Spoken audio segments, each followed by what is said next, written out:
Buongiorno a tutti e a tutte. Quando parla una donna, prima per la parità bisogna mettere il tutti e poi il tutte, se no superiamo, no? Bene, allora, buona domenica, sono molto onorata di presiedere questa sessione che è estremamente importante a mio avviso, perché mostra come la Bibbia sia in realtà un patrimonio comune. Vedrete che non solo quella che è l'eresia, che è passata per eresia per eccellenza, ma che in realtà è stato un vettore di grande inculturazione, cioè l'arianesimo, ha utilizzato la Bibbia e poi vedremo la Bibbia appunto per gli ebrei, che sono, come dire, gli inventori della Bibbia, e per l'Islam. Quindi è una sessione estremamente importante e sono veramente lieta di poterla presiedere. Do il benvenuto al professor Antonio Piras. Allora, siccome noi siamo anche una comunità umana, oltre che scientifica, vi prego di fargli un bel applauso perché è il suo compleanno. The birthday.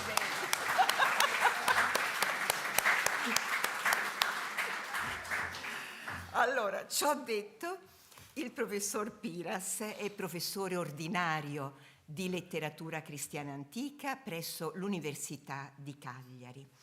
È uno studioso dagli ampi interessi e dalla vastissima competenza. Suo è il manuale di Gotico. È arrivata poi alla terza edizione la sua storia della letteratura patristica.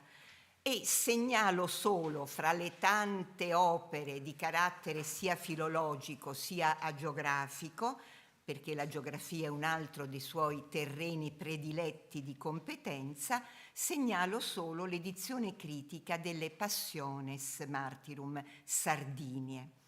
La sua lezione di oggi ha come titolo La Bibbia e gli Ariani, aspetti testuali ed esegetici.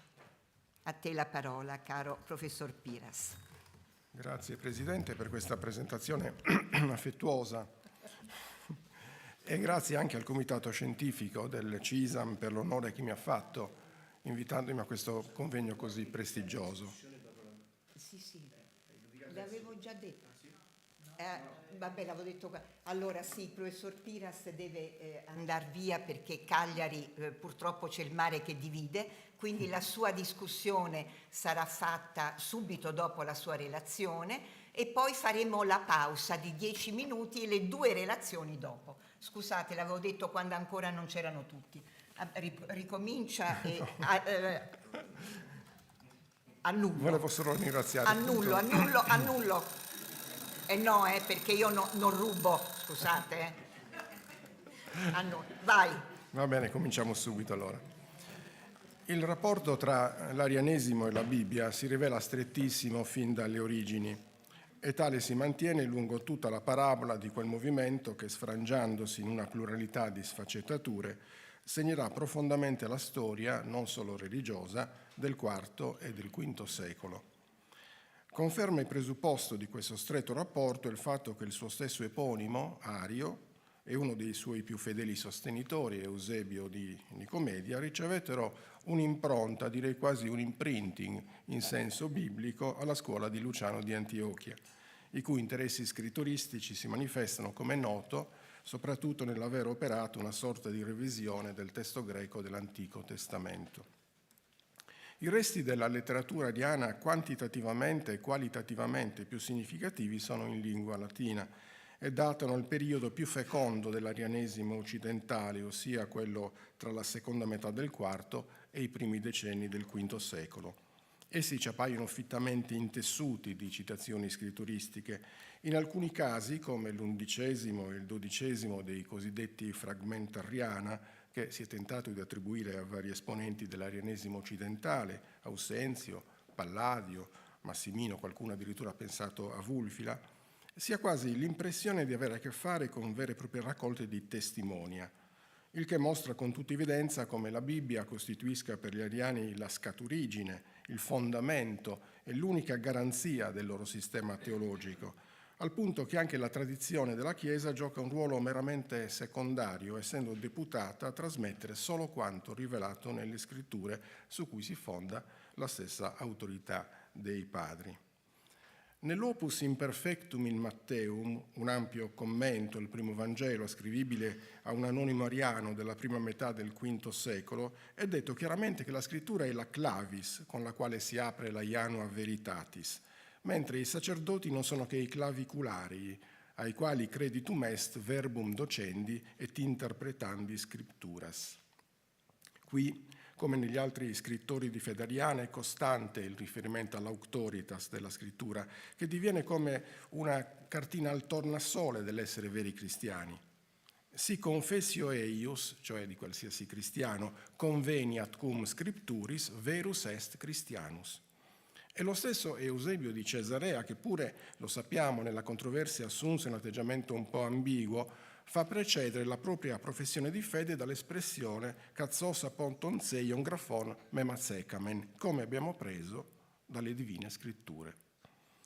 Più tardi, quando nel 427-428 il vescovo ariano Massimino, che era giunto in Africa come una specie, di cappellano militare al seguito delle truppe di Sigisvulto, si trovò ad ingaggiare una pubblica discussione a Ippona con Agostino, scandì tutto il suo intervento col basso ostinato, dell'appello alle scritture.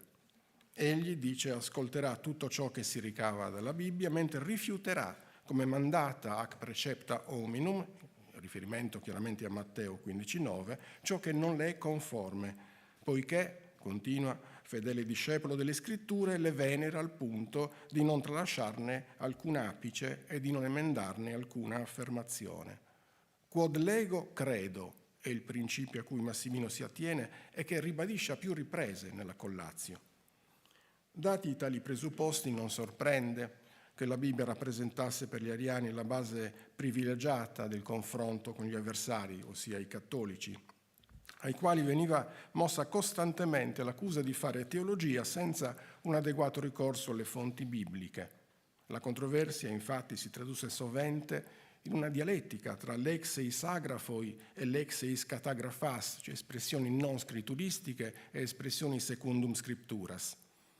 Emblema di questo orientamento può essere considerata la formula di fede scaturita dal Concilio di Sirmio del 357, diretto dal trio illirico, come lo chiamava Simonetti, Valente di Mursa, Ursacio di Singidunum e Germinio di Sirmio, che rappresentavano l'ala più radicale del fronte eusebiano. Rispetto al testo di Nicea Costantinopoli, questa formula presenta ben 5 citazioni bibliche letterali, tratte dall'Antico e dal Nuovo Testamento. Roger Grison, che avrebbe senz'altro avuto maggior titolo di me per parlare qui di tale aspetto, avverte che non esiste a tutt'oggi uno studio d'insieme sull'argomentazione scritturistica utilizzata nel quadro della controversia ariana. E sarebbe certo utile e auspicabile dare opera a un approfondimento in tal senso. L'accusa mossa dagli ariani di costruire una dottrina priva di fondamenti biblici era destinata a far parte dell'armamentario polemico anticattolico, divenendo una specie di luogo comune, se ancora all'inizio del VI secolo, quando ormai la controversia, messa in secondo piano una questione binitaria, si orientava in senso piuttosto cristologico, fra le obiezioni del Vandalo Trasamonto rivolte a Fulgenzio di Ruspe c'era anche la richiesta riguardo alla posizione dei cattolici sulla generazione del verbo, di docere per scriptura quomodo non sit erroris falsa professio. Alla luce di tali considerazioni, durante i miei studi sul Lucifero di Cagliari, che è stato un peccato di gioventù, Felix Culpa, chissà, Lucifero, che è strenuo ma inefficace difensore di Atanasio e della Fides Nicena, mi sono spesso domandato se tra le ragioni del profluvio di citazioni bibliche, per noi peraltro preziosissime, di cui inonda i suoi pamphlet contro il filo ariano Costanzo, oltre alla funzione primaria di avere, secondo me, delle zeppe riempitive atte a colmare la povertà argomentativa di questi scritti, non ci sia anche la volontà di rispondere polemicamente, sarcasticamente alle critiche mosse dagli ariani e niceni di fare teologia senza il ricorso diretto alla scrittura. Domanda senza risposta, si capisce. La controversia tra ariani e cattolici si svolgeva peraltro su una base testuale sostanzialmente comune. Non troviamo, almeno a mia conoscenza, discussioni o accuse reciproche motivate circa manipolazioni ideologiche del testo biblico come quelle che sono attestate per altre correnti ereticali o nel contesto della dialettica fra giudaismo e cristianesimo. Si pensi ad esempio a quanto accadeva in ambito gnostico, dove la scrittura era tutto il più evocata a corredo di un sistema teologico estrinseco.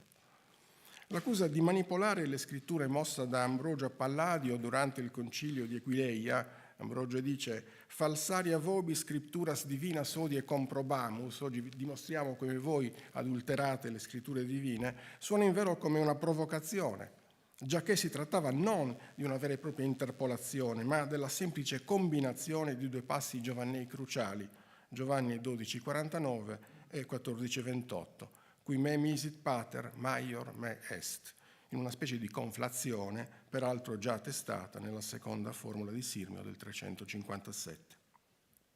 All'inizio della già ricordata disputa tra Agostino e Massimino, quest'ultimo esorta il proprio interlocutore a portare avanti il dibattito esclusivamente sulla base della scrittura che definisce comune cum omnibus, senza che al riguardo l'Ipponate sollevi la benché minima obiezione, certo di condividere con l'avversario un fondamento scritturistico sostanzialmente omogeneo. Invece della questione se la traduzione gotica della Bibbia abbia subito delle interpolazioni, come sembra insinuare Salviano di Marsiglia, o se sia stata orientata in senso ariano, parleremo fra poco. Ciò non esclude che alcuni libri biblici fossero preferiti ad altri. Stando all'esame compiuto dal Meslen sulle citazioni ricorrenti nella produzione ariana latina superstite, il Vangelo di Giovanni sarebbe il più rappresentato, cui fanno seguito in ordine le lettere pauline, l'Antico Testamento, infine i sinottici, una graduatoria che peraltro dipende molto dai punti nevralgici della dottrina discussa nelle varie fasi della controversia. L'esame dei 12 sermoni ariani pubblicati da Raymond Netté rileva una situazione un po' diversa, ma ciò dipende in gran parte dal genere omiletico e dal momento liturgico a cui essi si riferiscono. È ovvio che i sermoni pronunciati in occasione del Natale o dell'Epifania attingono abbondantemente ai Vangeli dell'infanzia o ad altre pagine bibliche appropriate, per quanto non manchino alcuni passi convenzionali della controversia ariana, come ad esempio Proverbi 8,22, che è il cavallo di battaglia, no? Dominus creavit me in principio, viarum suarum, in opera sua. D'altra parte, non pare ci fossero divergenze neppure per quanto riguarda la serie dei libri ritenuti canonici. È ancora Salviano a documentare che gli ariani, da lui definiti semplicemente eretici, possiedono lo stesso canone dei cattolici, eadem enim etiam illos legere quem nos legimus, eosdem apudillos prophetas Dei, eosdem apostolos, eosdem evangelistas esse. Del resto, lo stato frammentario della versione gotica non ci consente di stabilire con certezza, con esattezza, se ne sia stato escluso qualche libro biblico ritenuto non canonico. Il problema si è posto, per esempio, per la lettera agli Ebrei, la cui canonicità è stata a lungo e variamente discussa e che, stando a Epifanio e a Teodoreto, sarebbe stata rigettata dagli ariani. E tuttavia, il fatto che Massimino, nella già ricordata Collazio, vi faccia riferimento per ben 2 volte, perché cita Ebrei 1,3 e 9,24, autorizza a dubitare di una sua generalizzata esclusione. Affermare poi, come fa il Meslen, che l'autore dell'Opus Imperfectum non attribuisca alla seconda di Giovanni lo stesso valore canonico della prima di Giovanni, solo perché nell'introdurne l'unica citazione non usa la locuzione canonica epistula, che invece ricorre in riferimento a 2 delle 3 citazioni della prima di Giovanni, non quindi toujours, come dice Meslen, ma 2 su 3, mi pare una conclusione perlomeno azzardata. Ad ogni buon conto, la costruzione di un canone scritturistico specificamente ariano, da contrapporre agli avversari cattolici, poteva a stento rientrare negli intendimenti di chi mirava a presentare la propria posizione dottrinale non come una fede nuova, bensì come la fede dei padri piantata nel solco di una genuina tradizione. E a questo scopo alcuni arrivarono paradossalmente a misconoscere Ario come autore della dottrina da loro professata, essendo anch'egli solo più un mero continuatore fra i tanti dell'originario messaggio cristiano. Dei vescovi Palladio di Ratiaria e Secondiano di Singidunum, condannati e deposti come ariani ad Aquileia nel 381, si riportano nei gesta di quel concilio significative dichiarazioni quali «Ego arium non novi, quis fu eritarius ignoro, quid dixerit nescio», non nel senso di un rinnegamento di Ario, ma nell'intento di rimarcare che questi non fu né il primo né il solo a professare una dottrina ritenuta autentica. Si era, in altre parole, attivata la ricorrente dinamica tra l'antiquitas come garanzia di collaudata attendibilità e la novitas, con tutto ciò che di sinistro, di precario, no, di inaffidabile questo concetto comportava.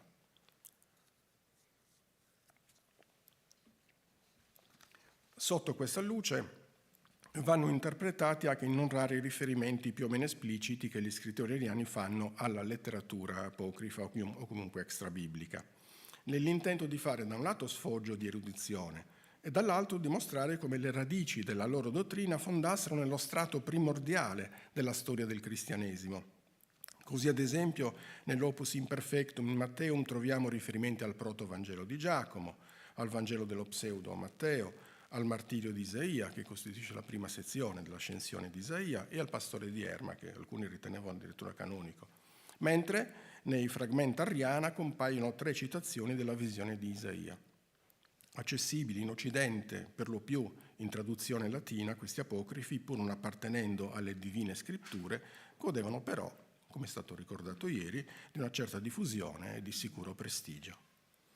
Per quanto riguarda i criteri esegetici applicati dagli ariani alla Bibbia, è soprattutto merito di Simonetti l'aver smentito la communis opinio che il cuore della loro dottrina dipendesse da un'impostazione esegetica di stampo letteralista, sono parole di Simonetti, in quanto derivata dalla tendenza alla interpretazione letterale della scrittura tipica della scuola di Antiochia, della quale erroneamente si riteneva fondatore Luciano, il maestro già ricordato di Ario e di Eusebio di Nicomedia.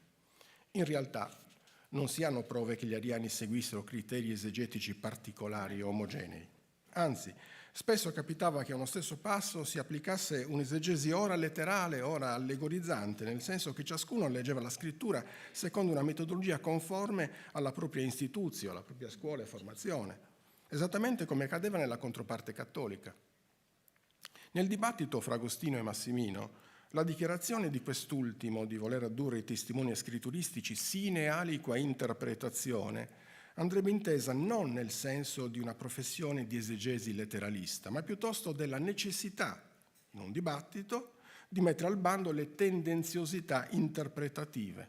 Tanto è vero che si è sottolineato come il metodo esegetico di Agostino, al di là ovviamente degli esiti in termini dottrinali, non fosse poi molto diverso da quello degli ariani.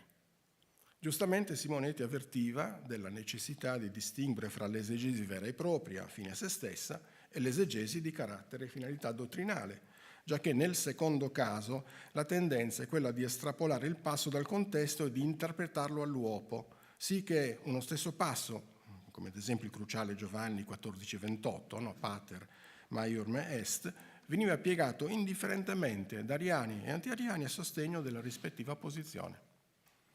Spesso le affermazioni di parte ariana di interpretare la Bibbia con un'impostazione antispeculativa, diciamo così, e letteralista, suonano come una copertura, volta a evitare un confronto con l'avversario sul piano prettamente filosofico o metafisico, il che è un po' paradossale se ci pensiamo bene, se si considera che i punti base, chiave della controversia, ossia il monoteismo e la trascendenza di Dio, erano da loro concepiti su presupposti filosofici rigidamente razionalistici. Ma d'altro canto, quelle stesse affermazioni implicavano anche un aspetto, per così dire, propagandistico. Infatti, tra le ragioni della sopravvivenza dell'arianesimo, soprattutto fra le popolazioni germaniche, c'è anche il fatto che i suoi teologi si presentavano più o meno artatamente come portatori di una fede semplice e di un'esegesi della scrittura lontana dalle cavillosità e dalle astrosità della filosofia del mondo. Fu proprio l'accoglimento dell'arianesimo da parte delle popolazioni germaniche che ne assicurò la sopravvivenza fino al VII secolo. E il rapporto tra questo e la Bibbia si concretizzò in un'impresa intellettuale e culturale straordinaria, la traduzione gotica dell'Antico e del Nuovo Testamento. L'importanza di questa versione per la storia e la filologia del testo biblico consiste proprio nella sua antichità, precedendo tutte le altre versioni bibliche tardoantiche, ad eccezione delle veteresi latine, si capisce, inclusa l'impresa altrettanto mirabile di Girolamo. Purtroppo non ci è giunta integralmente, ma gli ampi frammenti superstiti ci consentono di apprezzarne il modus vertendi che mostra soluzioni traduttorie spesso geniali. Del Nuovo Testamento sopravvivono un po' più della metà dei Vangeli e circa 2/3 delle lettere paoline. Di queste soltanto la seconda ai Corinzi ci è giunta per intero. I Gotica Bononiensia, rinvenuti nel 2010 nell'archivio della fabbriceria della Basilica di San Petronio a Bologna, in un bifoglio palinsesto databile al VI secolo, hanno apportato ulteriori frammenti in forma di citazione in quello che sembra il residuo di un sermone in gotico. Sono per noi particolarmente preziose le citazioni pur brevissime di Genesi, Esode, Salmi, se si considera che dell'Antico Testamento avevamo finora solo un breve frammento di Neemia. Certo, trattandosi di tradizione indiretta, occorre andar cauti nella loro valutazione, soprattutto perché, come è noto, l'attendibilità delle citazioni bibliche provenienti dalla letteratura omiletica è per lo più condizionata dalla capacità mnemonica dello scrittore, il quale difficilmente o non sempre ne verificava sull'originale l'esattezza filologica. Va peraltro detto che il confronto di tali citazioni con la tradizione diretta, ove ciò è possibile, ci offre qualche garanzia sulla loro sostanziale aderenza testuale. Sarà qui appena il caso di rammentare che la tradizione diretta è rappresentata da 7 testimoni, tutti databili fra gli ultimi anni del V e la prima metà del VI secolo, forse il primo trentennio del VI secolo, anche se io non sono un paleografo, mi affido agli studi dei più competenti, il più noto dei quali è il Codex Argenteus. La sua preziosa fattura è segno tangibile della venerazione di cui fu fatta...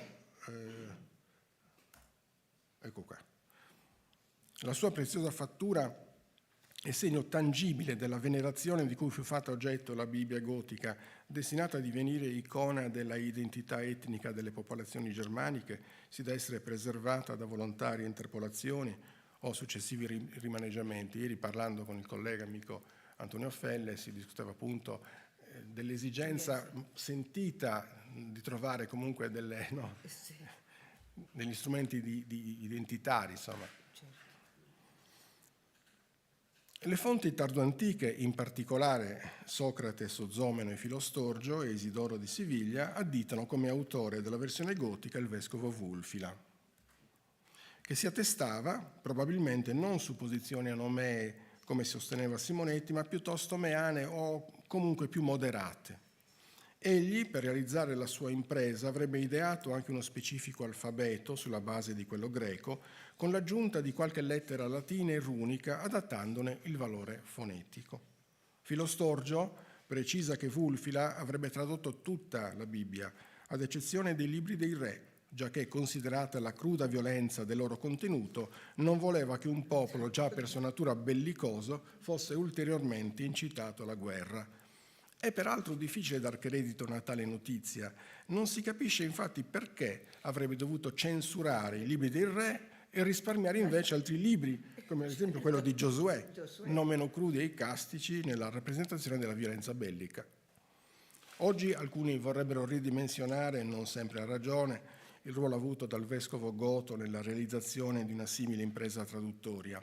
È irragionevole negare che Wulfila abbia tradotto più di un libro biblico, fino a smentire la esplicita testimonianza delle fonti, specialmente Filostorgio, ma certo riesce difficile ammettere che egli, nel periodo convulso del suo episcopato, perché ha viaggiato tantissimo, abbia trovato il tempo e l'agio di intraprendere e portare a termine da solo un'impresa così imponente. Wulfila avrà tutt'al più dato impulso e sovrinteso a un lavoro di traduzione che anche alla più recente indagine appare sempre più come il frutto di un'opera collettiva. George Friedrichsen era persuaso, per esempio, che la versione del Vangelo di Luca non fosse opera dello stesso traduttore degli altri tre, così come sarebbe diverso il traduttore delle epistole pauline, la cui versione gli appariva un po' più tarda, ma chiaramente una posizione, come dire, abbastanza opinabile. La lunga lettera 106 di Girolamo, ricordata qualche giorno fa dal professor Wachtel, datata agli anni 404-405, scusate, ma ecco qua, no? Ok.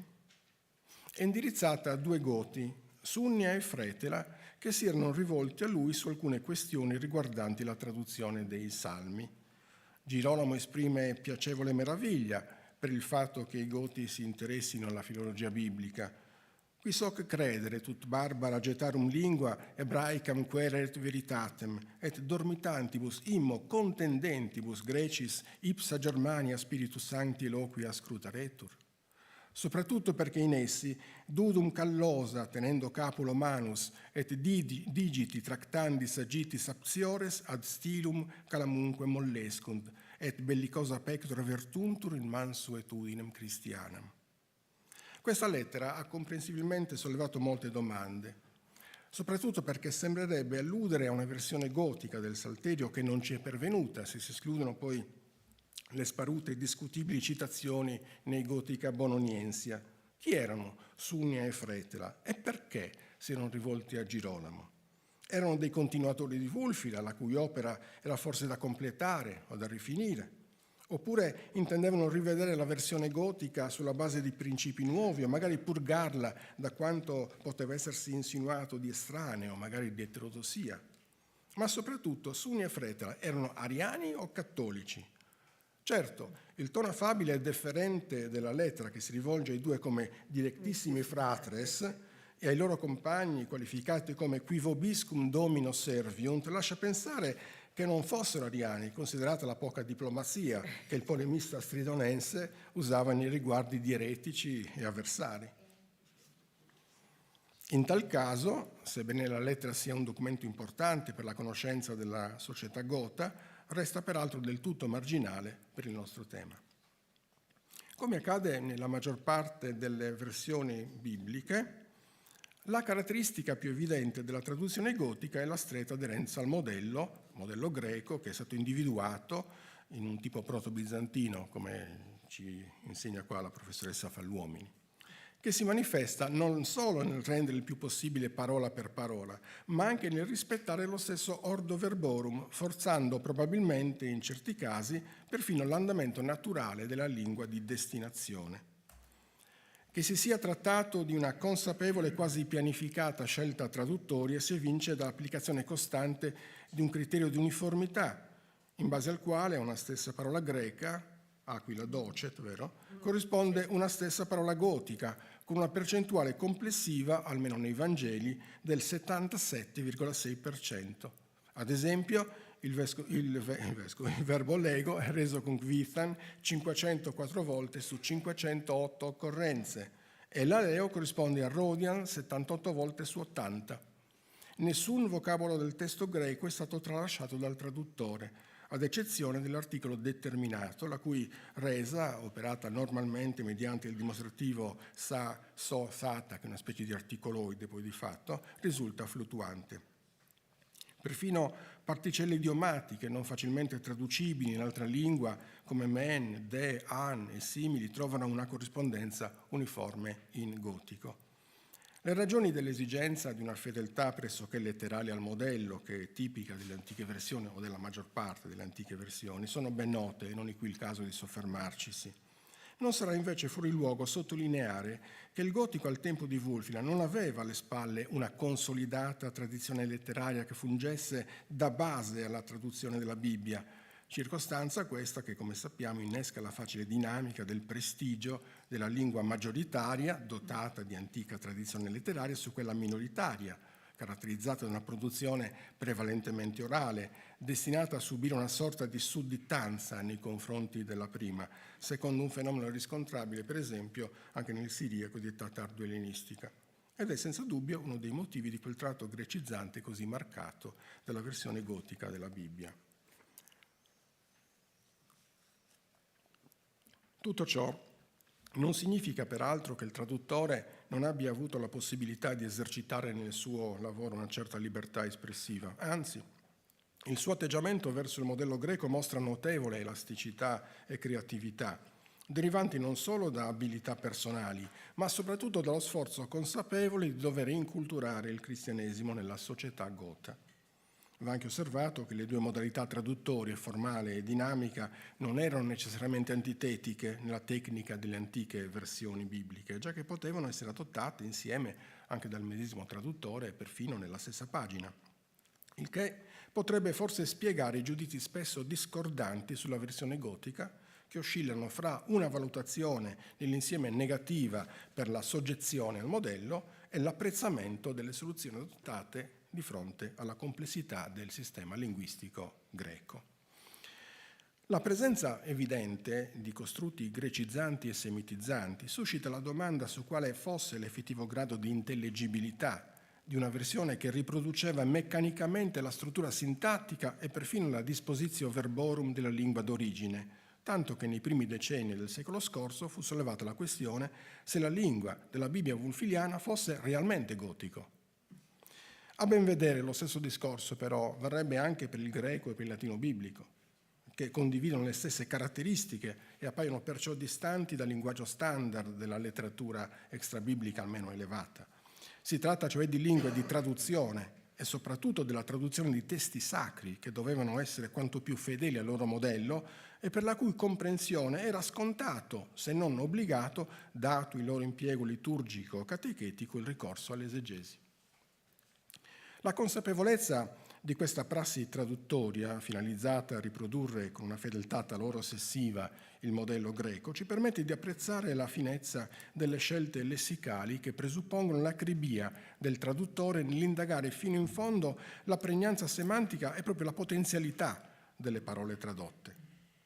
Tale è il caso dell'aggettivo macrosimos, che appare formalmente, analogo al latino magnanimus e al sanscrito mahatman, e che al di fuori delle traduzioni bibliche ricorre assai sporadicamente e con l'accezione di pervicace costante in un paio di autoritardi, Marco Aurelio e poi un epigramma dell'antologia palatina. Nei 70 esso fu impiegato col significato di lento all'ira, capace di attendere, come resa della locuzione ebraica erech appaim, dove erech significa lungo, cioè macros, e appaim, narice, naso, quindi ira, dato che in molti animali l'ira si manifesta soprattutto nell'intenso sbuffare dalle narici. In un noto epigramma Marziale avvertiva un detrattore a non sfidare il naso fumante di un orso. Del resto, già in Omero il termine cymos designa tra le varie accezioni anche quella di ira, sdegno impetuoso. Nelle traduzioni bibliche latine, poiché l'omologo formale di macrozimos, cioè magnanimus, mal si prestava ad esprimere l'atteggiamento di chi è lento all'ira, fu coniato il calco longanimis, che infatti ricorre solo a partire dalla vetus latina. Nel Nuovo Testamento l'aggettivo macrozimos non compare, ma ricorrono il sostantivo macrozymia e il verbo macrozymein. Quest'ultimo è attestato in prima ai Corinzi 13,4 nel cosiddetto inno paolino alla carità, in cui è detto che agape macrozymei, l'amore paziente, sa attendere, lento all'ira, reso in gotico come fria thua usbisniga ist. La perifrasi utilizzata per rendere il verbo macrozymein lascia intendere che l'aggettivo usbisnix era sentito come semanticamente equivalente al greco macrozimos. Ora, se esaminiamo la costituzione etimologica del termine gotico, apprezziamo la finezza della scelta lessicale e la meditata riflessione che vi è sottesa. Per esprimere il concetto di pazienza, il traduttore non ha attinto al campo semantico del sopportare o del subire, come ha fatto Girolamo e sicuramente il traduttore latino prima di lui, che traduce con un'analoga perifrasi caritas patiens est, eppure poteva farlo, avendo a disposizione thulan e i suoi derivati, per esempio thulens, imparentati col greco tlenai, ricorderete il Politlas Odysseus, col latino tollere, tuli, col tedesco dulden, geduld, perfettamente idonei a esprimere il concetto di pazienza. Invece, nell'intento di essere quanto più fedele al modello, se da un lato sfruttò l'espediente della perifrasi presente anche nelle traduzioni bibliche latine, patiens est, dall'altra utilizzò, o forse coniò, un aggettivo che richiamasse l'originario senso di attendere implicito nel modello greco. Us bisnix è infatti un derivato di us bidan, attendere. Il proverbio us dilata l'azione nel tempo, impiegato in Luca 18,7 come corrispondente sintetico dello stesso macroziumein. In Romani 9,22, qui si è fermato, 9,22 e seconda Corinzi 6,6, il sostantivo macrozimia è invece reso col vero e proprio calco langamodi, sulla cui formazione avrà influito anche o solo il latino longanimis, e a cui si ricollega indirettamente il moderno langmütig utilizzato da Lutero in prima Corinzi 13,4. Il sostantivo langamodi si pone così sulla stessa linea di altri composti, quali ad esempio filuordi, polilogia, multiloquium, hardu herti, sclerocardia, myth vissi, sineidesis, conscientia ed altri composti ricalcati su modelli greco-latini, ma con elementi propri del gotico attraverso una consapevole riflessione etimologica. L'individuazione della Vorlage della versione wulfiliana è uno dei problemi più spinosi della filologia gotica e neotestamentaria, e per quanto negli ultimi tempi si siano fatti grossi passi in avanti, molti aspetti restano ancora da chiarire. Confesso francamente che sono incompetente in questo campo, quindi circoscriverò soltanto questo argomento su alcuni punti del problema. Le numerose analogie tra il gotico e le veteres latine hanno da tempo sollevato la questione se Wulfila, o chi per lui o con lui, perché quando parliamo di Wulfila, come si parla di Omero, insomma, c'è tutto il problema, no? Esatto, è un'icona, diciamo, Wulfila, abbia realizzato la sua versione impiegando accanto al modello greco anche un manoscritto latino. Tali analogie sono state spiegate in diversi modi, ad esempio Jülicher, qui ci sono delle vecchie foto un po' inquietanti, a dire la verità,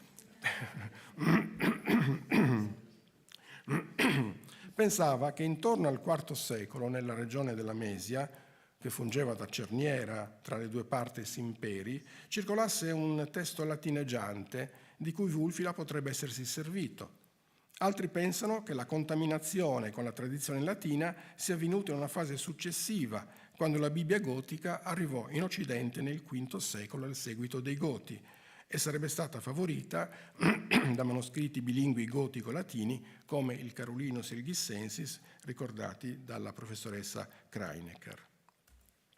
In realtà, l'esistenza di codici gotico-latini non basta a provare che questi abbiano dato luogo a forme di contaminazione, tanto più che l'indagine del Friedrichsen e poi anche della Falluomini sul Carolinus, a questo fine il Gissensis è inutilizzabile perché è troppo frammentario, non ha fornito prove che il gotico sia stato influenzato dal latino della colonna parallela. D'altra parte, sostenere che le caratteristiche occidentali della Bibbia gotica risalgano a un unico modello greco ora perduto, che doveva contenere le lezioni ora testimoniate soltanto dalle veteres latine e dal gotico, potrebbe essere ragionevole in alcuni casi, ma sarebbe imprudente, per non dire ingenuo, risolvere così un problema che appare ben più complesso, perché si tratta di creare un jolly che tu usi quando vuoi. Chiaramente così non può funzionare. In fin dei conti, la soluzione più ragionevole rimane quella che Litzmann propose all'inizio dello scorso secolo, ora condiviso anche dalla collega Carla Falluomini, il quale pensava che Wulfila, mentre traduceva, aveva sott'occhio anche un manoscritto latino a cui faceva ricorso nel caso di passi difficili. Del resto la prassi di collazionare più testimoni era abbastanza frequente nell'antichità e nel Medioevo, e Wulfila ne sarebbe stato perfettamente in grado.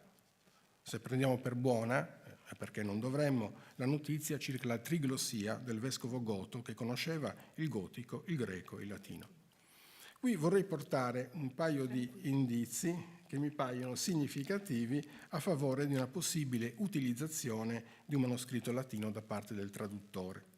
Non prenderemo ovviamente in considerazione il caso di singoli lessemi, come ad esempio Arma Herti impiegato in corrispondenza del greco eleos e ricalcato palesemente sul latino misericordia, giacché il termine, in quanto appartenente al lessico fondamentale della catechesi cristiana, potrebbe essere benissimo prevulfiliano.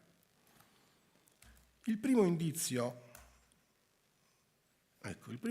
che vorrei portare si ricava dalla traduzione di Matteo 6,26. Ucumeis mallon diafferete auton, non valete forse più di loro? Come si potrà facilmente intuire, siamo all'interno del discorso della montagna, dove si instaura una gerarchia assiologica tra gli uccelli del cielo e gli uomini. Il versetto è reso così in gotico. New ius mes vulfrisans sius them.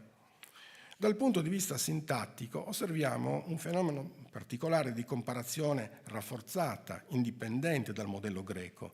Vulfrisans, che è già forma comparativa dell'aggettivo vuls, prezioso, valido, come il tedesco wertvoll, è rafforzato dall'avverbio mais, mes, corrispondente a mallon, dando luogo a un sintagma del tutto inconsueto al gotico. Quale ne sarà la ragione?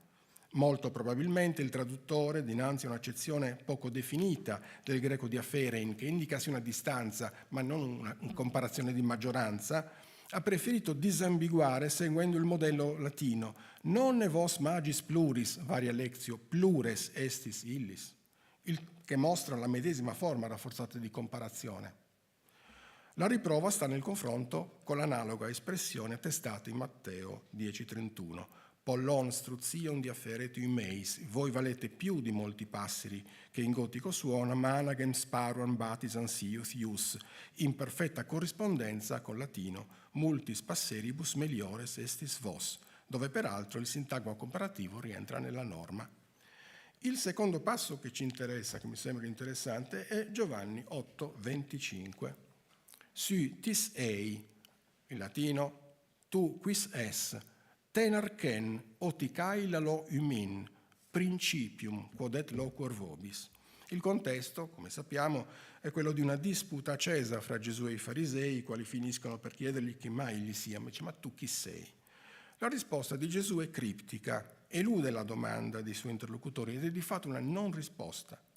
Non interessa qui rilevare che dal punto di vista narrativo l'espediente della mancata rivelazione dell'identità è ricalcato su analoghi moduli veterotestamentari riferiti a Yahweh, per esempio Esodo 3,14, e che nelle intenzioni dell'Evangelista è un modo per sottolineare la divinità di Gesù. Ci interessa invece constatare che la risposta di Gesù è linguisticamente difficile e l'imbarazzo degli antichi esegeti, sia greci che latini, ce ne offre la conferma. La difficoltà riguarda in particolare la locuzione ten archen, che va intesa come un'accusativa verbiale equivalente a ex arches, dal principio. Dunque, alla domanda dei farisei, ma tu chi sei? Gesù risponde, sono ciò che vi sto dicendo dall'inizio, cioè da sempre. Le versioni latine, come sono solite fare, specialmente nel caso di passi difficili, operano una resa che si potrebbe definire interlineare, aiutato in ciò dal fatto che il femminile greco arché trova una comoda corrispondenza col neutro principium, che toglie di fatto al traduttore l'imbarazzo di decidere fra nominativo e accusativo.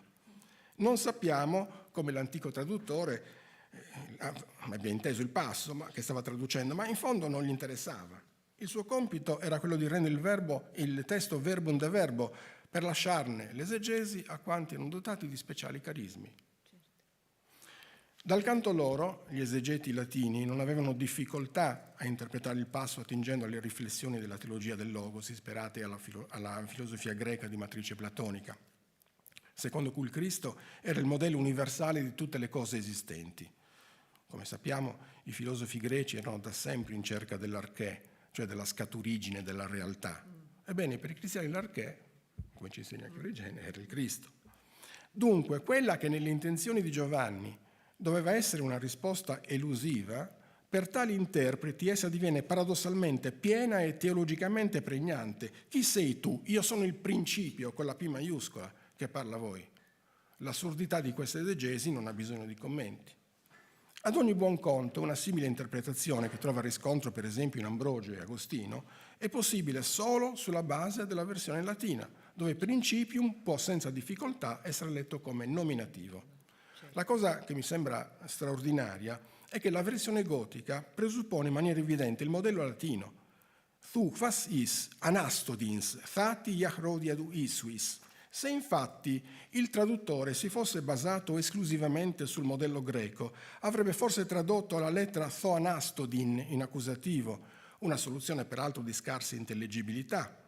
Avrebbe anche potuto tradurre un po' più liberamente fram anastodine, sintagma presente in altri passi della Bibbia gotica, ma non so se per quanto abile Wulfila sarebbe stato in grado di elaborare una soluzione traduttoria così tersa, così nitida, tanto più che la tradizione latina gli forniva una via più agevole. A mio giudizio, l'impiego del nominativo anastodins in corrispondenza dell'accusativo greco si rivela la prova più certa del ricorso ad un testo latino e alla tradizione esegetica che vi era sottesa. Non si tratta quindi di un Missverständnis des Übersetzers, come annotava Streitberg nella sua edizione, ma di una ben precisa scelta traduttoria. Un adeguamento del testo gotico alla Bibbia latina avvenuto successivamente, intorno al V secolo, quando la versione di Wulfila giunse in Occidente, sembra poco probabile, soprattutto per la funzione anche identitaria della Bibbia gotica che implicava la volontà di preservarla da revisioni che ne alterassero la forma originaria, in modo da salvaguardare l'identità religiosa ed etnica dell'elite al potere e legittimare la stessa Chiesa dei Goti. Ma oltre alle ragioni di carattere ideologico, questa ipotesi, almeno per ciò che riguarda Giovanni 8,25, si scontra anche con difficoltà di ordine teologico. Infatti, un aggiustamento del passo che abbia per esito la presentazione di Cristo come anastodins, come arché in senso originiano, presuppone quasi un'adesione alla dottrina della consustanzialità tra padre e figlio, diciamo così, che è del tutto incompatibile con la cristologia ariana, soprattutto con quella del V secolo, che ancora a salvaguardia di un'identità etnica riproponeva, come dire, gli aspetti caratterizzanti dell'arianesimo. Quasi finito. Tranquillo, finisci perché...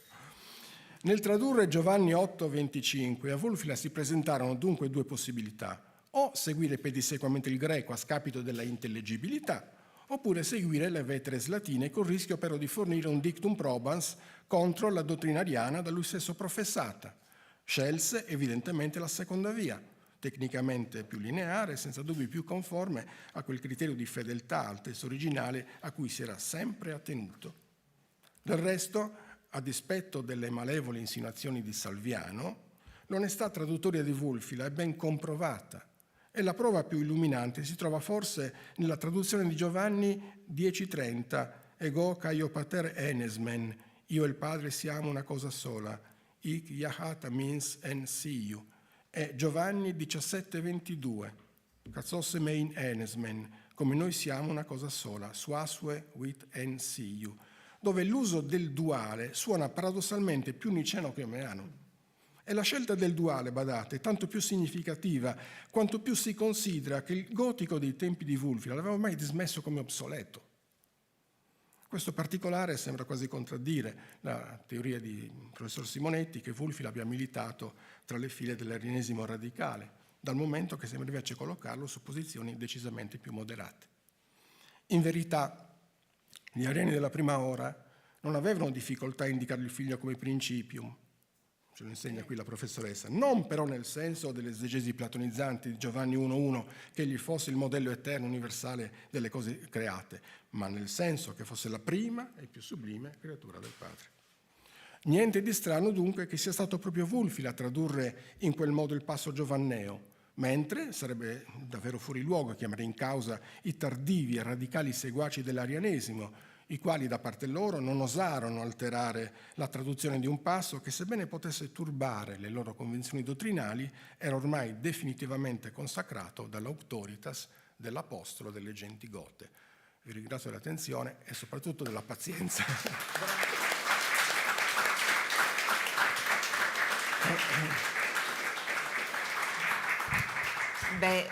Credo che sia veramente il caso di ringraziare il professor Piras, perché questa è stata una lezione dove c'è molto di ricerca, cioè questo mettere insieme la posizione, la complessità della posizione ariana con l'esegesi, con la filologia, con quello che deve essere dato a Wulfila, che sia da solo o più probabilmente con un complesso di aiuti, di un'equipe, è una cosa grandiosa quella che ha fatto, e diamo atto a questo punto anche a Eusebio, detto di Nicomedia, ma era vescovo di Costantinopoli quando consacrò vescovo Wulfila, che ha avuto questa intuizione grandiosa dell'evangelizzazione dei Goti. Quindi e sono anche contenta di questa relazione. Qui fra noi c'è il collega Cutino che da poco ha celebrato un convegno a Strasburgo su Nicea, no? Perché siamo nei 1700 anni di Nicea, ed è giusto ripensare quello che è stata l'arianesimo, e prima di considerarlo un'eresia, consideriamo invece che aveva posto un problema che non aveva ancora avuto risoluzione.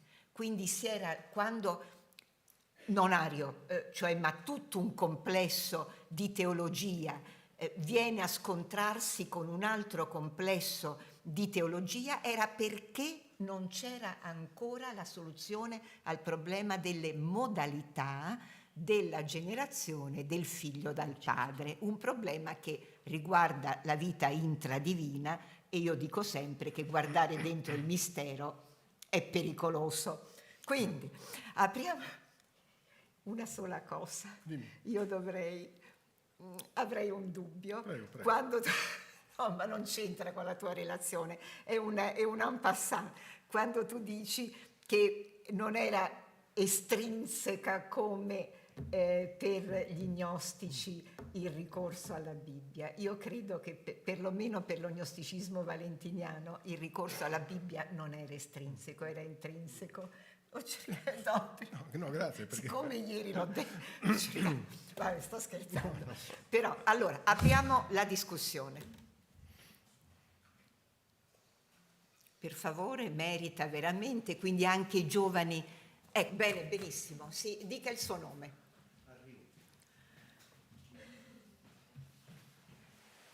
Grazie, veramente bella.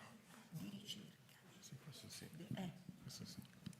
Buongiorno e grazie Buongiorno. veramente per la relazione. Sono Marta Fusaro dal Dottorato Nazionale in Studi Religiosi, Università di Modena Reggio Emilia.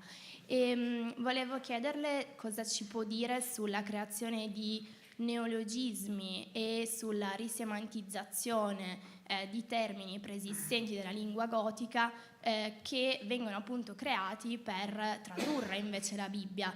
Se ci sono dei casi in cui si devono esprimere concetti, diciamo, nuovi che la Bibbia impone, e se quindi vengono creati neologismi e risemantizzazioni, e se poi queste creazioni hanno un successo all'interno di testi successivi in lingua gotica. Grazie. Allora, teniamo presente che non abbiamo la possibilità di comparare ovviamente altri testi al di fuori della Bibbia gotica, quindi noi possiamo soltanto presupporre che siano dei neologismi. Però diciamo una prassi secondo me abbastanza comune, cioè quando mancava un termine per esprimere un concetto, ma questo lo diceva già Orazio nell'Ars Poetica, no? Era lecito creare la parola sulla base di componenti che erano già esistenti.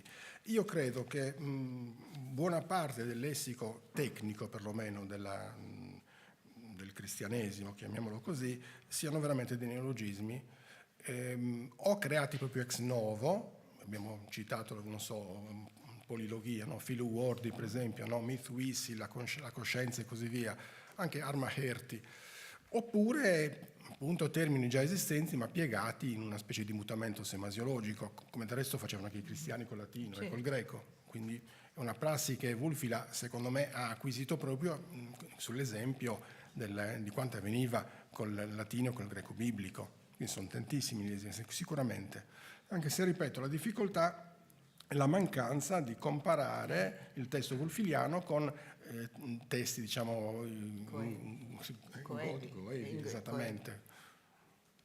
Niente. Grazie. Il professor Cutino. Grazie innanzitutto per la relazione, molto interessante. Avevo due osservazioni da fare e una richiesta di ulteriore approfondimento. Le due osservazioni, per quanto riguarda il bell'esempio di Giovanni 8,25 Principium, effettivamente Credo che Wulfila, chi per lui diciamo, non avesse grandi problemi, perché di fatto lui lo leggeva nell'ottica di Proverbi 8:22, dove le traduzioni latine utilizzano comunque principium.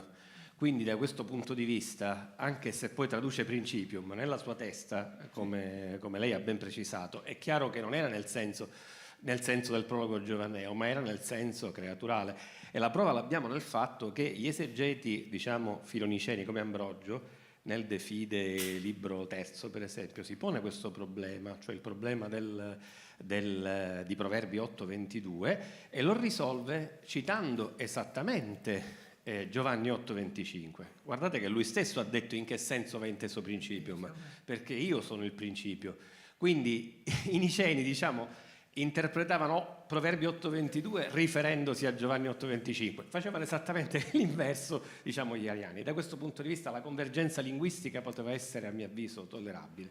Questa era la prima osservazione. La seconda osservazione riguarda la lettera 106 di Girolamo. Sì. Penso che abbia a che fare questa lettera evidentemente con la tendenza, diciamo, della traduzione a calco, verbum de verbo, di cui si parlava in ambito gotico, perché lì ci sono tutta una serie di questioni, se io ricordo bene, relative proprio alla traduzione verbum de verbo, sì, che Girolamo contesta e dice attenzione che non bisogna fare così, e dà tutta una serie di esempi in cui riferibili al Salterio, in cui lui dice guarda come io ho operato. Poi evidentemente ci si rende conto che anche i suoi criteri sono criteri un po' ballerini e lui stesso viene meno alla coerenza dei suoi criteri, però di fatto quello che viene contestato è proprio la traduzione verbum de verbo, e questo potrebbe essere quindi un indizio non so cosa, diciamo, lei ne pensa. Sì.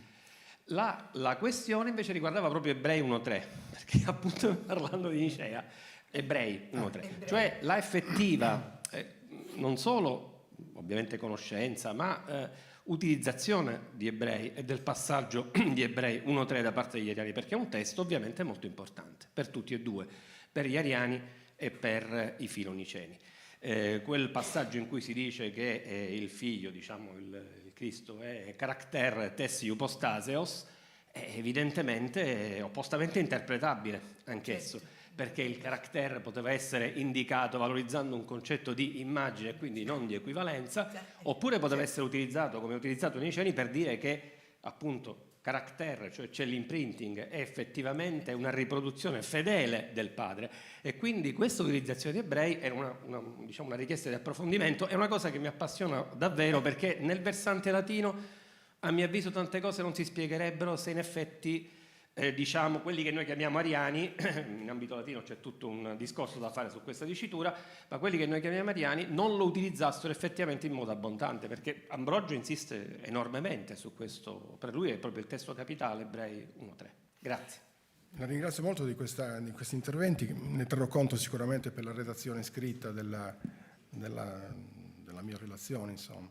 Quindi approfondirò sicuramente sulla base di quanto lei ha detto anche questi aspetti che io ho trattato solo superficialmente, perché mi interessava una indagine statistica, insomma, delle citazioni degli ariani, senza entrare più nel merito della, come dire, cioè del singolo, certo, del singolo verso approfondito teologicamente, perché quella è una ricerca, sarebbe veramente tutta da fare. La ricerca di cui si parlava sì.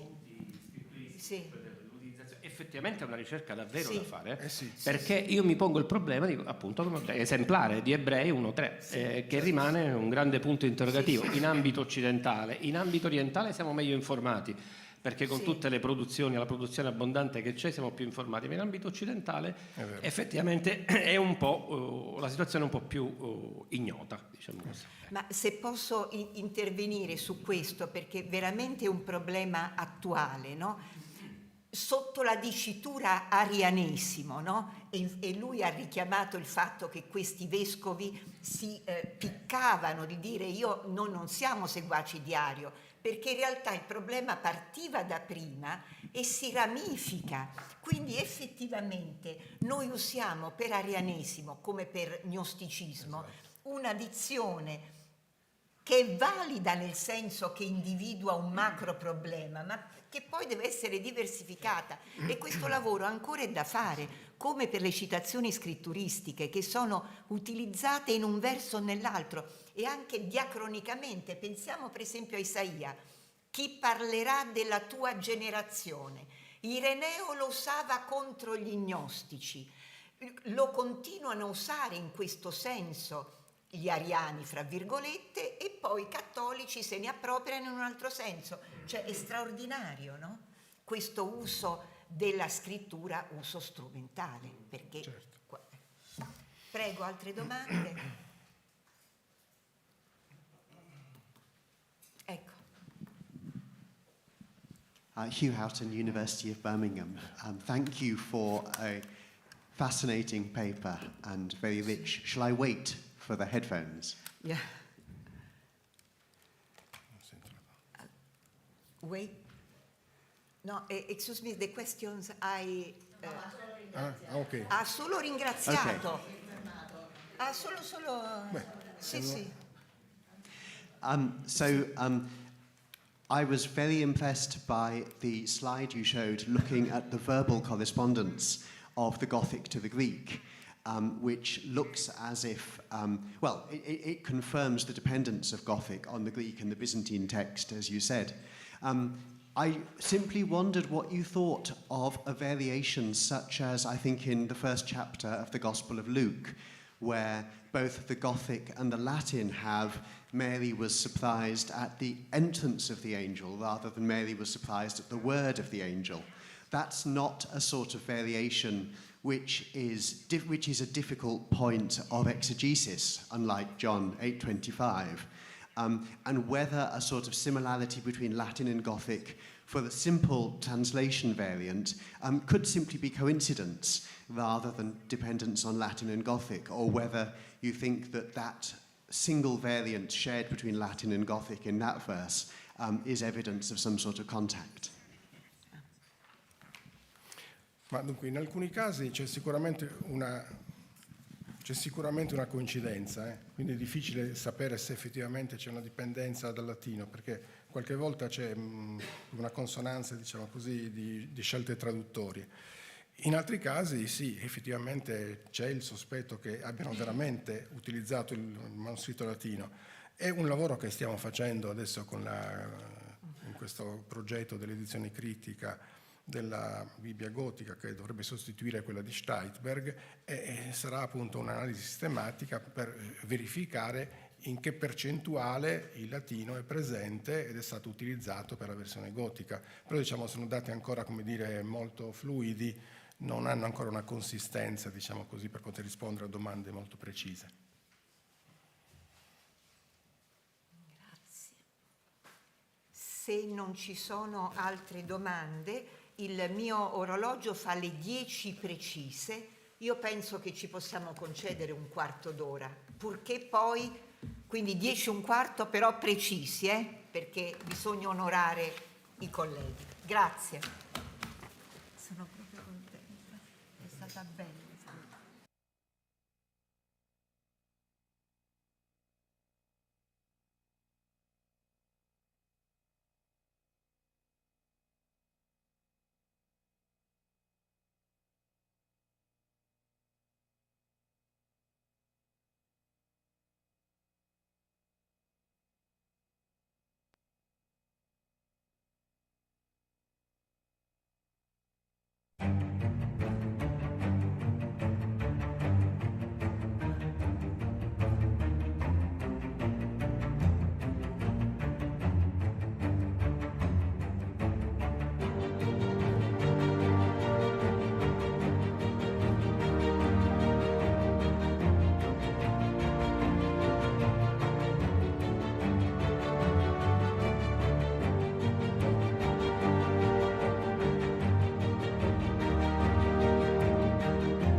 Ma manca ancora.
Mettiamo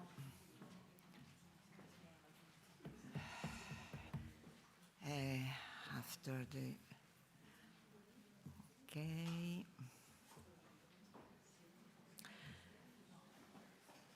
Allora, bentornati. Introduco così 2 minuti e diamo la possibilità. Ecco. Allora, diamo il benvenuto al professor Victor Golinetz. E il suo cognome è di origine della Russia bianca. Bello. È professore presso la Hochschule für Jüdische Studien di Heidelberg. Suoi campi di studio sono la tradizione manoscritta della Bibbia ebraica, i suoi aspetti grammaticali e in generale gli studi linguistici. Ha dedicato studi alla lingua semitica occidentale amorrita, diciamo in italiano. Nel 2018 è uscito il suo Verbalmorphologie des Amorritischen und Glosser der Verbalzerner, morfologia verbale dell'amorreo e glossario delle radici verbali. Il titolo della sua lezione odierna è The Bible in Jewish Interpretation, Grammatical Analysis, Possible Meaning and Traditional Understanding. The floor is yours. Thank you very much. Good morning, colleagues and students and people of different trades who are interested in Bible and Jewish interpretations. Thank you, the organizers, for including what was called yesterday the heretics section. So we had the Arianic section, and now we're going to have the Jewish one. So maybe it's not that worse, but maybe it's more complicated. Now, what is Bible, what is Jewish, and what is interpretation? For the purpose of delving into the topic, the Bible in Jewish interpretations, in plural, the definition of terms interpretation, Jewish and Bible are indispensable. For the intention of this lecture, it is sufficient to mention that the English term interpretation means both explanation and translation. The interpretation of the Bible in antiquity and modernity covers both aspects. Explanation, on its part, also entails translational qualities and properties, since explanation, similarly to translation, seeks to hang over the meaning or the meanings of the text. And the efforts of explaining the Holy Scriptures are called exegesis, as we know. The Jewish Bible has experienced a long history of interpretation and translation. Usually, texts are being translated in order to be understood by foreign people, and texts are mostly translated with the aim of making them accessible for readers of other cultures than the culture or the origin of the texts. In contrast, the history of translation of the Jewish Bible has many examples of translations made for the same people, namely the Jews, the authors of the text, who lived in new linguistic environments. The Septuagint, the Greek translation of the Bible, was made for the Greek-speaking Jews of Alexandria and the Greekish world, of course. The Targums, the Aramaic translations, were made during the time as the Jews in Babylonia and in Israel used Aramaic as their everyday language. Arabic translations appeared after the Islamic conquests. The Judeo-Persian translations date back to the medieval times. All these translations were made by Jews for Jews. They reflect the contemporary Jewish understandings, plural, and interpretations, plural, of the Bible. And they had great impact on the Jewish theological thinking and partly on the Christian interpretation of the Bible too. Besides these translations, Jewish traditions engaged in the interpretations of the text which were regarded as being of special importance for the contemporary Jewish communities. During the history of the Jewish people, several main groups of common exegetical interests or of shared hermeneutical presuppositions have emerged. Naming them in chronological order, we start with the Essenes, and you have it on your handout. Just one thing, take the S of productions and put it after commentaries of the Bible and biblical books. It should be in plural on your handout. Yes, so the Essenes who lived in Qumran on the west shore of the Dead Sea were remains of the biblical books, community rules, liturgical works, and commentaries upon biblical books were found. From the books of the New Testament, we learn about Sadducees and Pharisees. While the former were closer to the temple with its sacrificial service as well to the clerical aristocracy, the latter were mainly concerned with the interpretation of the biblical texts and its application, the application of the interpretation in the everyday life. The rabbinical schools of the Christian era have their roots in the Pharisaic movement. These rabbinical schools are responsible for collecting the interpretations of the biblical law and gathering them into two Talmuds, the Jerusalem and the Babylonian ones. While the redaction of the former, also called the Talmud of the land of Israel, Talmud Yerushalmi, was finished around the middle of the 5th century, the Babylonian Talmud gained its final form in the middle of the 8th century. Karaites who emerged in the 8th century rejected the Talmud and developed their own interpretations of biblical texts. The Samaritan exegesis is outside of the scope of this lecture, since Samaritans perceive themselves as Israelites and not as Jews. Now, where did the interpretation of the Bible start? It is important to emphasize that the interpretation of the Bible has begun even before some of its books were written. We find many traces of the interpretation within the Bible itself, produced by the authors of the biblical books. One of the types of such interpretation is quoting or reusing all the biblical text in the younger ones. Consider the following example from the book of Ezekiel and from the book of Exodus. I tried to put the English and the Italian translation for you in order to see the differences and similarities in the text. So for your convenience or inconvenience, you will find both translations or only one translation. I wanted to keep the handout short so we can discuss the things later on, but here we have the examples. The words highlighted in red are the same in both texts. I mean, in red here on the handout, not on the handout, on the screen. In your handout, they are underlined, you see. While the idea that God sacrifices his people is expressed in the Bible in several instances, the idea that Sabbath is a sign between God and his people is expressed only in Exodus 31:13-17 and Ezekiel 20:12-20. These two ideas are combined in the similar way in each of the two texts cited here, even if the grammatical forms of both expressions slightly differ. The differences are in the choice of the grammatical person, second or third, in the absence of two words of the expression in the verse from Ezekiel, and in the description of the nature of the sign. You should keep versus I have given to them. Such relatively small changes in the grammatical form and in the content of the text, in the content of the original text, create a new text with its specific topic and emphasis, but the older text being cited is easily recognizable. There are thousands of examples of comparable variations in the text within the Bible, and many of such variations are found in parallel accounts, for instance, between the book of Kings and Samuel, or books of Samuel Kings and Chronicles. Such variants are often hard to grasp in the Bible translation because the translations are often, these variances are often inconsiderable, and the translations tend to conceal them by harmonizing the accounts. As a matter of fact, those variants have semantic and theological meaning.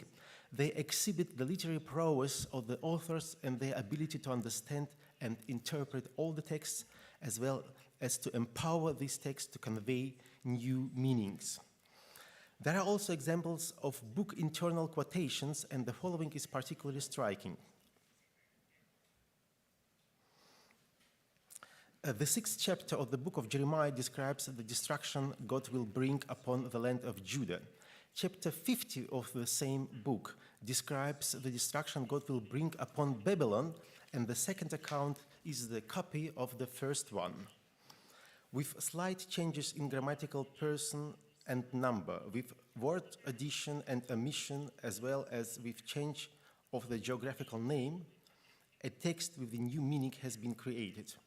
Everyone who is familiar with chapter 6 recognizes in chapter 50 a mockery of Babylon, which has previously destroyed and exiled the land of Judah. Now Babylon is being punished along the same lines as it has punished Judah. So you see there are only slight variances like change of pronoun, adding change of singular into plural, etc. Yet another type of quoting of all the text is the so-called inverted quotations. Inverted quotations is a literary device of changing the order of words in a cited text. One of numerous examples of this device are texts in Psalm 48 and Isaiah 17. You see the examples on the handout and also on the screen. The text constituents A, B, C, and D of Psalm 83 appear in Isaiah 17 in reversed order. The verb bahal, frighten, in the item F at the end. The verb bahal and the noun bahala in Isaiah, horror, belong to the root that are paronymic in their relation to each other, and they have similar meanings. This interchange of sound within identical lexical entities gives the cohesion of both texts a special touch. So we have bahal and balah. Bahal, balah. So it's a paronymic attraction, actually. The orderly version of textual constituents is also observable within the Old Testament text cited in the New Testament, as in the following example of Epistle of Romans. Oh, I have a mess here with the numbers and with the, don't look on it, you have it on your handout. So actually, once again, we have here the interchange of the items cited in the translation. A, B, C, D, F, G is cited as C, A, B, D, F, E, G. So it's not a complete mess, but the half is changed, the other half is preserved. So it's very interesting. So it's not a kind of everything should be changed or everything should remain the same. The reversion of word order is also attested in the Epistle to Hebrews 10:38, with a citation from the book of Habakkuk 2:4, and it brings with itself an important change of meaning in the verse. So actually what we have here, we have the Habakkuk in Hebrew, they have the Habakkuk in the Septuagint, and they have the citation of Habakkuk in Hebrews. And you know that this verse is cited several times in the New Testament. And we have, this is a relatively big mess, I would say, because we have changes in the person, his soul, his faith, versus my soul, my faith, my righteous one, my soul. And we have the change of the order of items A, B, C to C, B, A within the citation of Hebrew. So it's interesting to recognize that in many instances the New Testament text cite Septuagint and change the order of the cited words. The Septuagint follows the sentence order of the Hebrew text, but the epistles of Hebrews changes the sentence order of the Septuagint.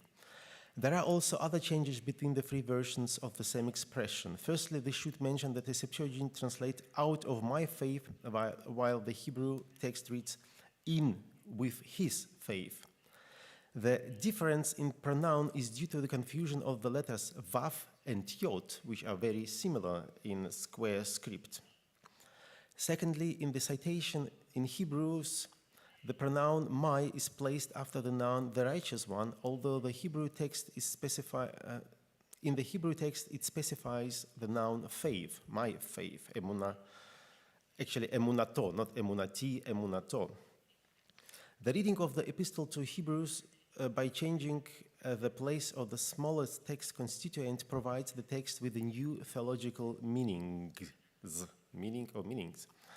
Thirdly, we observe that this creative interpretation of the text of the book of Habakkuk is attested only in this epistle, while other instances where this verse is cited in the New Testament omit the pronoun, and this is the case in Romans and Galatians. The omission of the pronoun in its turn creates a new theological meaning as well. Now let us turn to the notion of Bible and the Jewish Bible. We have by now discussed some examples of the interpretation of the text of the Hebrew Bible, but we still have to define the terms Bible and Jewish. European readers and listeners usually perceive the Bible as a book in a European language holding within its covers the books of the Old Testament and the books of the New Testament. While the number of the books of the New Testament is consistent in various editions, the number of the books of the Old Testament vary from 39 in the Protestant Bible through 46 in the Catholic Bible up to 49 in the Orthodox Bible. Nowadays, in some German state and church documents, the Old Testament in reconciliatory called das Erste Testament, the First Testament. Israeli readers and listeners perceive the Bible as a collection of books corresponding in their content to the Old Testament books of the Protestant Bible. However, the Jewish tradition subsumes the biblical books to 24, and thus 24 holy books, Esrim ve'arba kitvei kodesh, or kitvei HaKodesh, are two of the Hebrew names for the Hebrew Bible. Another Jewish designation for the Bible is Tanakh, being the acronym of the names of the three parts of the Jewish canon: Torah, instruction, Nevi'im, prophets, and Ketuvim, scriptures. Yet another Hebrew name for the Jewish Bible is Mikra, reading. The English equivalent here too is the Hebrew Bible, and it refers both to the Jewish biblical canon with the corresponding number of its books, as well as to the form of the text as it attested in its Hebrew and Aramaic form. This is also another important thing to notice about the Hebrew Bible. It contains text in two languages.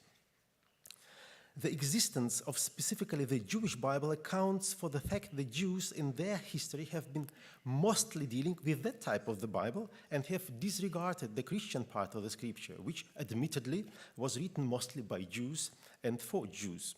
Actually, it is possible to speak about the Bible in Jewish interpretations, meaning exclusively how the Jews of the New Testamentarian time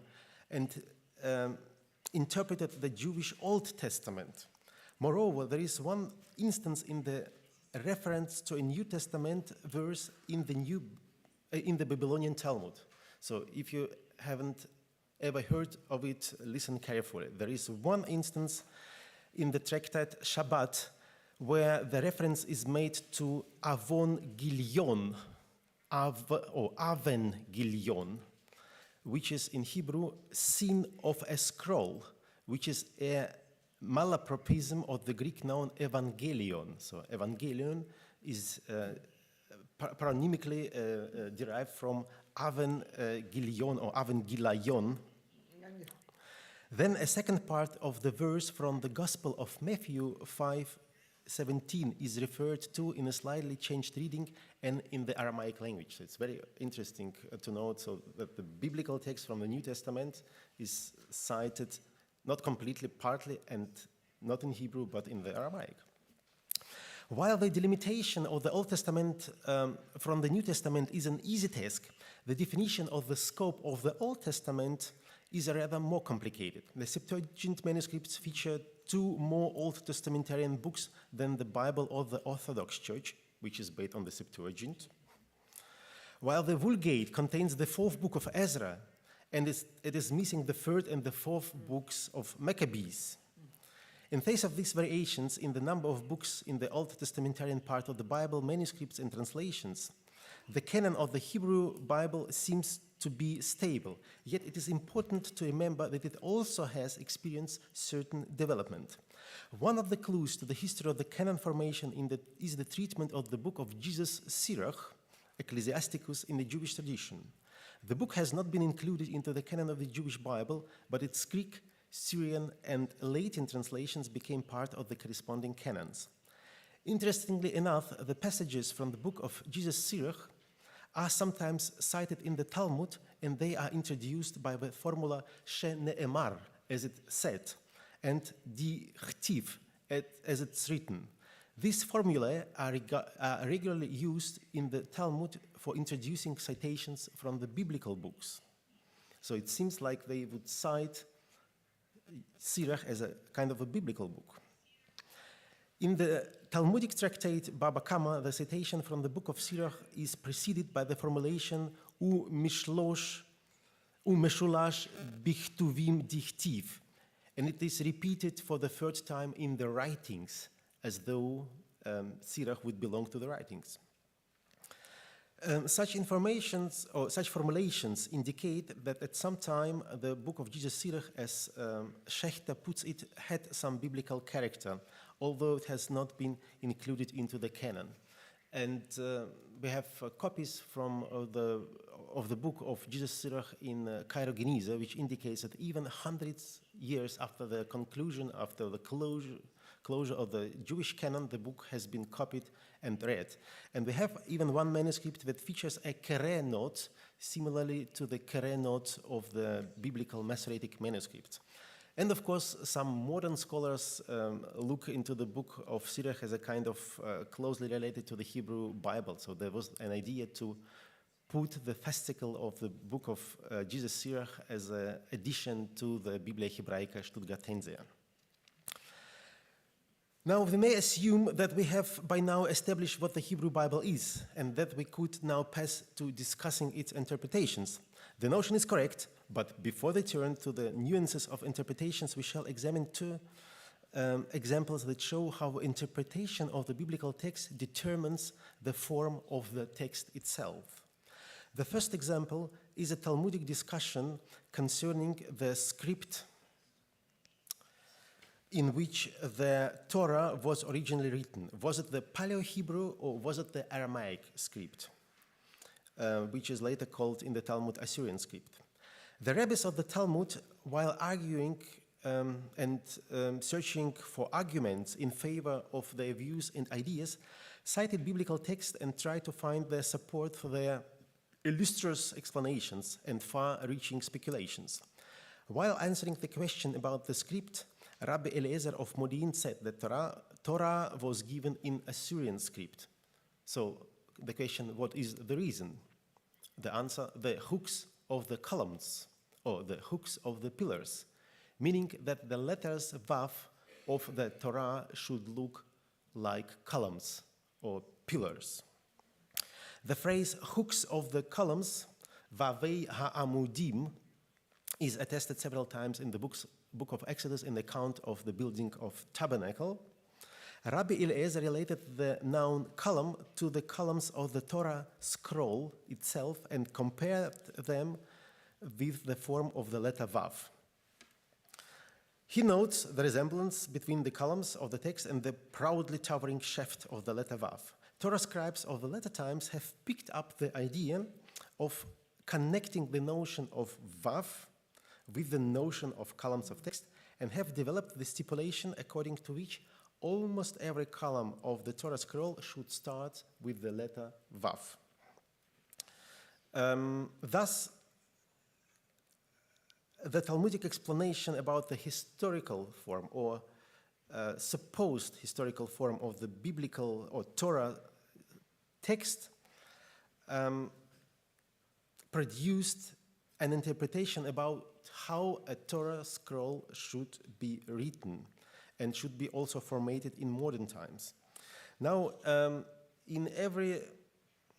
so here is the beginning of a scroll starting with Bereshit bara Elohim. Of course, you cannot start every column with Bet, and there are 6 exclusions to this rule. But if we look closer, we recognize that the following columns are written with Vavs, the last column, the fifth column here, has the name of God, so it doesn't start with Vav. So it's not according to the stipulation. You see, it's not completely completely organized here. There is another scroll which is in my possession, or part of the scroll in my possession. So here every column starts with Vav. So it's a bigger picture, maybe you can recognize it. This is a Sephardi Torah scroll. If you look closer, you see it is not written according to this stipulation. And the famous Torah scroll from the Library of Bologna, the University of Bologna of the 30th century, a long one, it's also Sephardic or South European. It's also not written according to this stipulation. So we see there are different ways of organizing the text. Now, another example of the influence of the interpretation on the form of the biblical text is the repetition of the last but one verse of the biblical books. In some Ashkenazic manuscripts of the 13th and 14th century, the last verse of the book of Isaiah, the last verse of the book of Malachi, the last verse of the book of Ecclesiastes, Kohelet, sorry, and the last book of the book of Lamentations, 5 books, is repeated. It is not repeated, it is followed by the last but one verse. So, since the last verses of those books contain what may be called a depressive message or shattering prophecy, the penultimate verse is repeated in order not to finish the book on a negative note. Jerusalem Talmud conveys the following assertion in chapter 5 of the Tractate Berachot. Because we find that the early prophets have sealed their words with words of praise and words of consolation. The idea that biblical prophets concluded their books on a positive note prompted some scribes to repeat the next to last verse. Here an example from the manuscript of the British Library from Isaiah. So if you look closer, you will see that the verse is repeated. Here the verse from Malachi, where only the 3 words of the preceding verse are repeated. Now, after having explained all these terms, as well as having discussed some examples of Jewish engagement, we started 1:15. Quarter. Yes, we started 1:15. Ah, okay, excuse me. I still have something to tell you. Now, after having, yeah, that's fine. Scusatemi. Pensavo alle 10, invece erano 10.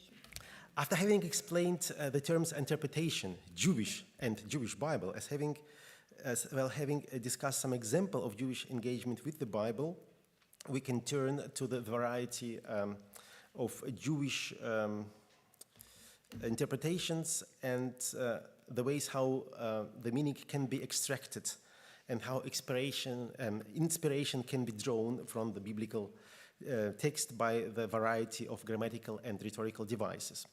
The understanding of text narrated orally or written goes hand in hand with comprehending the grammatical structure and lexical depth. The Hebrew and Aramaic texts of the Hebrew Bible were originally written in the Paleo-Hebrew script, and in circa 4th to 3rd century BCE were transcribed into the square Aramaic script that had developed as a cursive variant of the ancient Aramaic script, a sister of the Paleo-Hebrew script. Within biblical texts in Qumran, both texts in Paleo-Hebrew and in square script are attested. The West Semitic scripts depict only consonants, while the signs for the vowels did not exist originally. Although it is possible in these scripts to mark some vowels but by means of using consonantal letters, especially in the word final position, this possibility does not render the vowels precisely.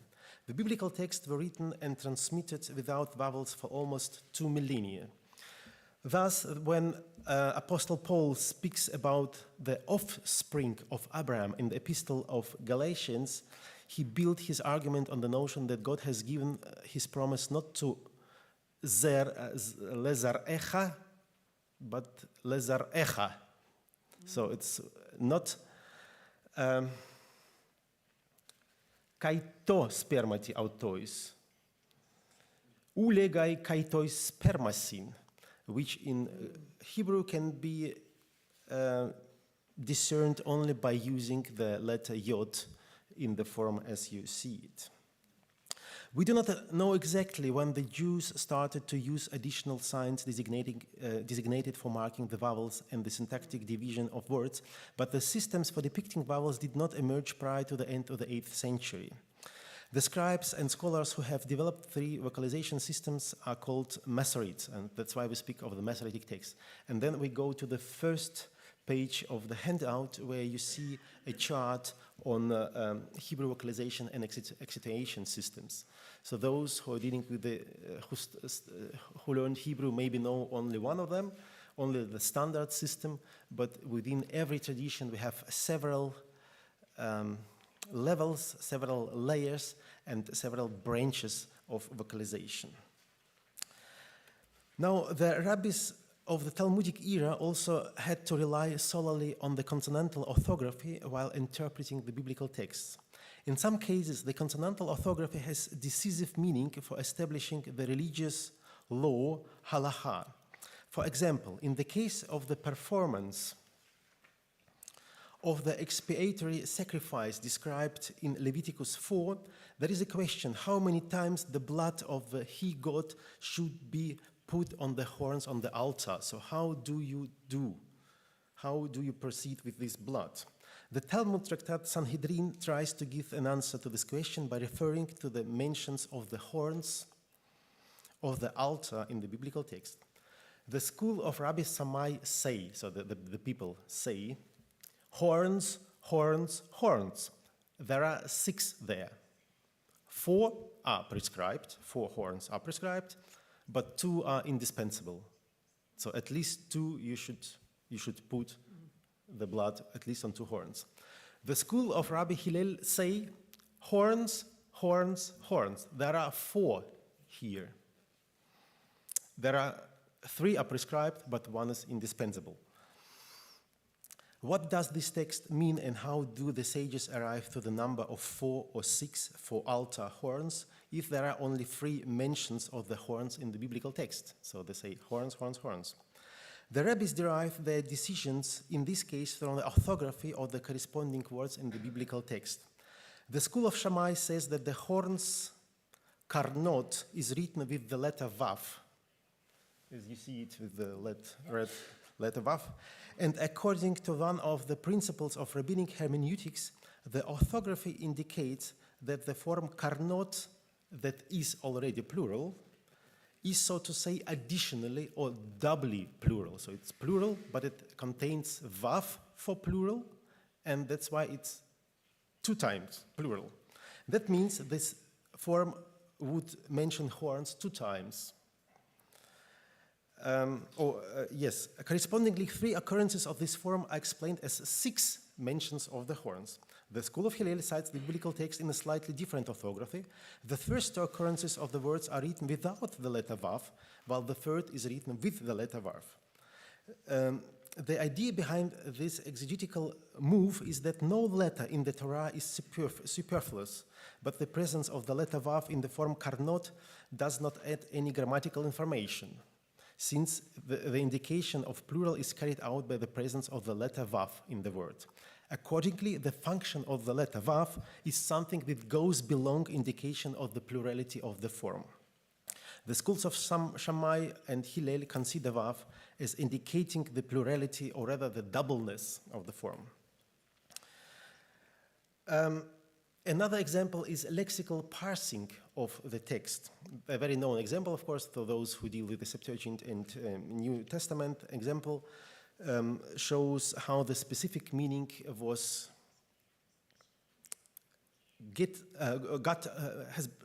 extracted out of the text before the vocalization by signs has been developed. In Genesis, we read that Israel did reverence leaning on the top of his bed.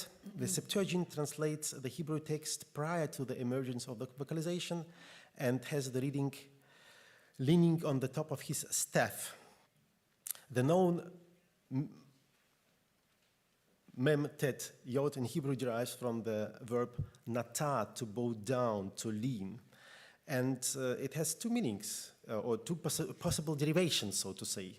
Mita means the bed, place where you lean, and mate is a crooked staff. So this is actually how it lexically works. And now the second interpretation, the pre-Masoretic interpretation, has been included in the Septuagint, and then it has been also included in the Hebrews. And of course, every translator of the Bible has its pains to decide what should he or she do, because actually what we have here, we have two Jewish interpretations. The second is not Christian. The first interpretation is older than the Masoretic text by maybe thousands of years. Another example where we see how the Jewish interpretation works with the text is the syntactic parsing of the text. We have two accounts of the creation of birds in Genesis 1:20 and Genesis 2:19. In Genesis 1:20 it said, let the water teem with swarms of living creatures and let birds fly above the earth. The Septuagint says, let waters bring forth abundantly the moving creature that has life and birds that fly above the earth. So actually, according to the Septuagintal rendering, both fishes and birds derive out of the water. And this is a big deal, because according to Genesis 9:2, God created of the ground every beast of the field and every bird of the sky. And then in Talmudic times, someone says, one verse states, and God said, let water swarm with swarms of living creeping animals and birds will fly. Apparently birds were created from the water. And it's written, and from the ground the Lord God formed. Apparently birds were created from the land. So this discrepancy was noted in the Talmudic times, and it actually shows that the interpretation which were known to Septuagintal interpreters or translators were also attested in Jewish traditions afterwards, and we find it also in some Targumic manuscripts. So how would you solve this discrepancy? So Rabbi Yochanan ben Zakkai said it's very simple. They were created out of the mud. So you take water, you take earth, you get mud. But in order not to discuss this problem anymore, the Masoretic text has put the atnach, the main syntactic divider in the text, after nefesh chaya, after living creatures, making birds not stemming out of the water. It's a very elegant solution, which actually precludes an older Jewish understanding of the text. Two last examples.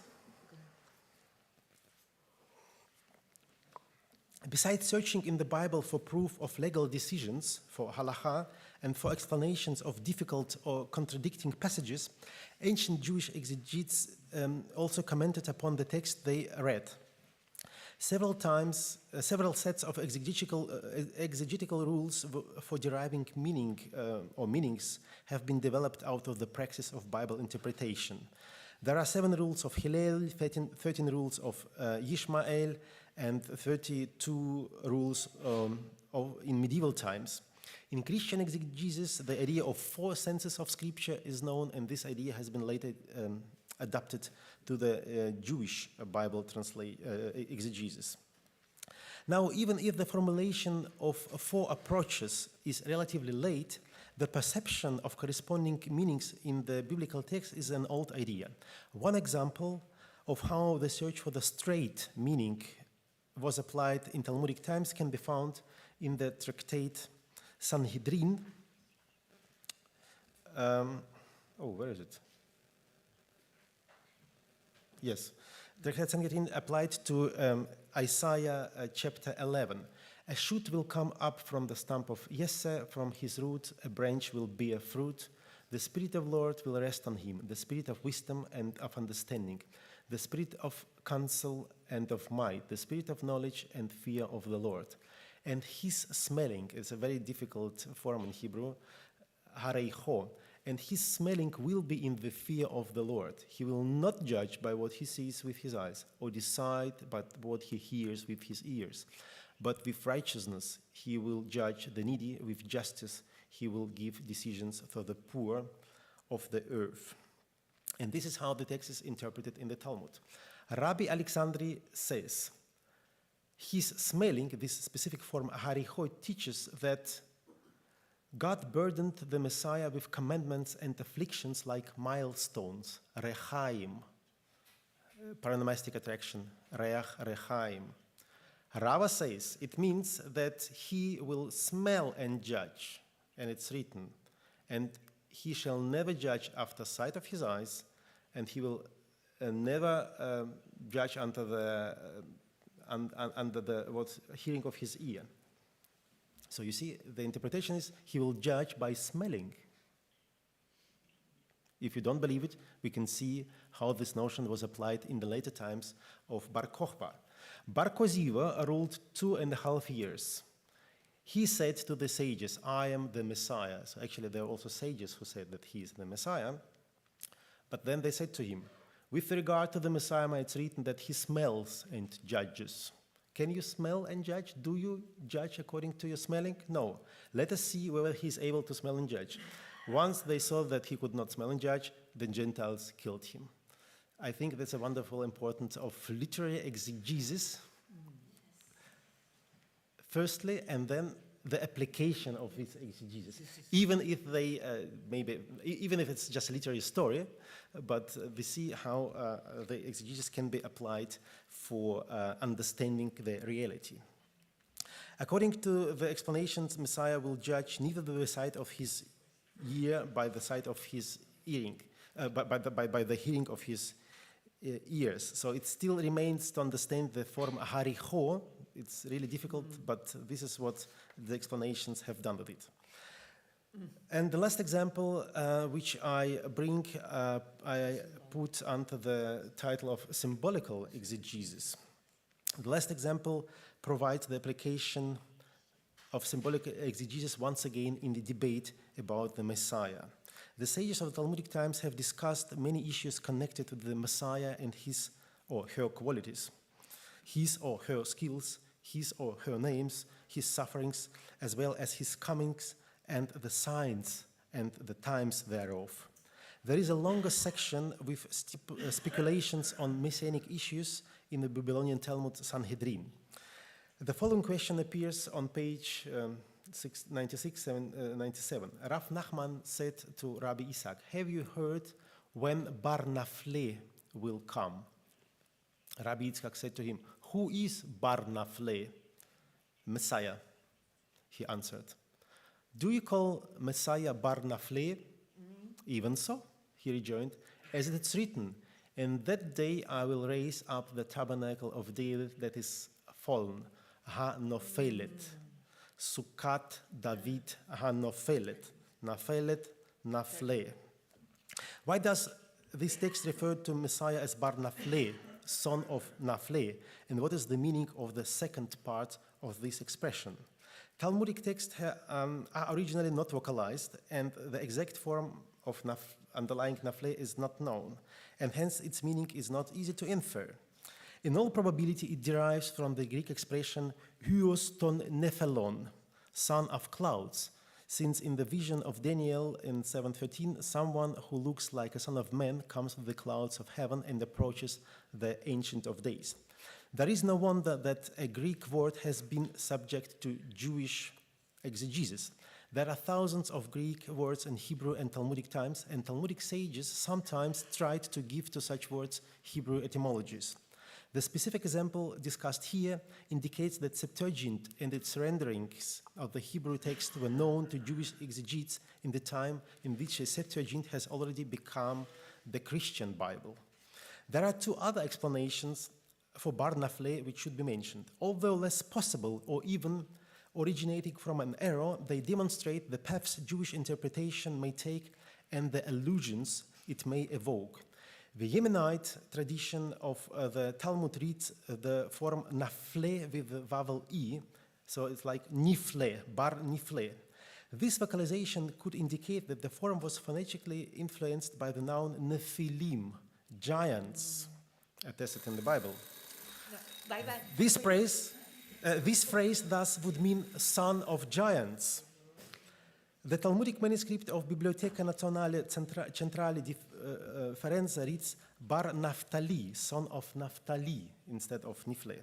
This singular reading is an error originating in the graphically similar form of two words, Nafle, Naphtali, but the emergence of this form may have been facilitated by the existence of names of other Masoretic figures like Messiah, son of David, Messiah, son of Joseph, who is also Messiah, son of Ephraim. So there are several messianic figures and names.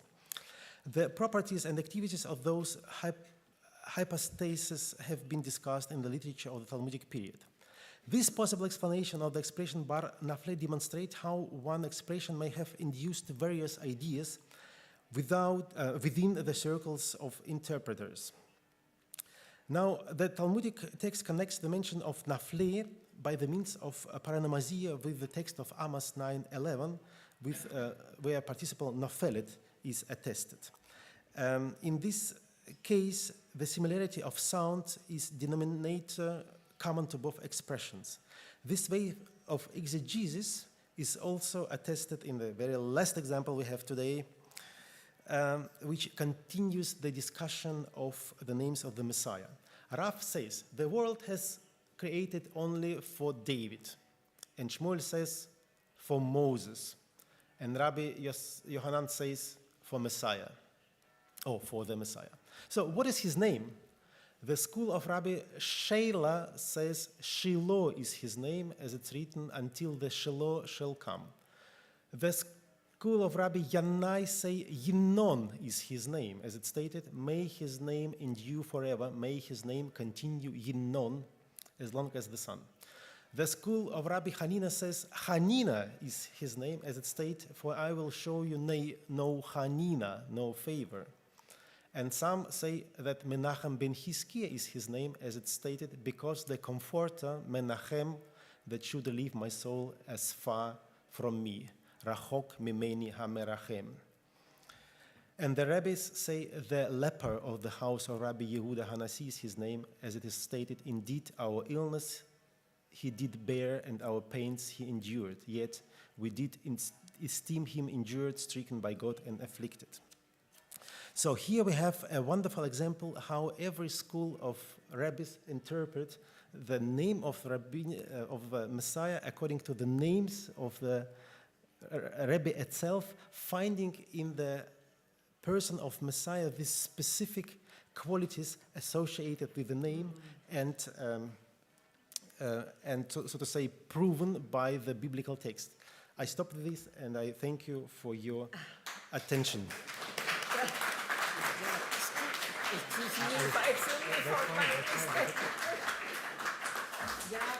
Grazie veramente per aver illustrato la complessità della Bibbia. Ta Biblia è plurale, no? Bibbia è plurale. Ed è quello che mi è piaciuto è l'idea che tutta la Bibbia al suo interno è una continua riscrittura, no? Constantly rewritten, ed rewritten signifies interpretation. Thank you very much. Diamo il benvenuto alla nostra ultima relatrice della giornata, la professoressa Camilla ADANG, che insegna Islamic Studies presso l'Università di Tel Aviv. Mi piace ricordare fra le sue pubblicazioni Muslim Writers on Judaism and the Hebrew Bible from Ibn Rabam to Ibn Azmim del 1996. Ha studiato le polemiche tra musulmani ed ebrei nella Spagna medievale, della fatwa. a cui ha dato un altro significato rispetto all'usuale. Il titolo della sua lezione di oggi è The Bible in Islamic Studies. You have the floor.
alla professoressa Adang che ha dato un quadro molto completo nella sua sinteticità della problematica riguardante il rapporto della Bibbia con il Corano e ha messo molto bene in luce la differenza fra uno stadio in cui la Bibbia era comunque conosciuta attraverso l'oralità e quando viene conosciuta attraverso le traduzioni.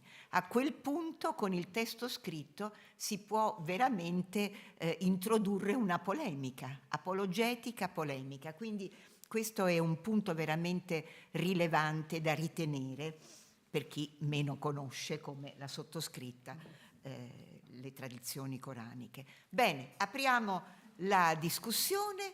E può restare la professoressa e viene il professor Golinetz. Andiamo però nell'ordine, quindi le domande prima saranno rivolte al professor Golinetz.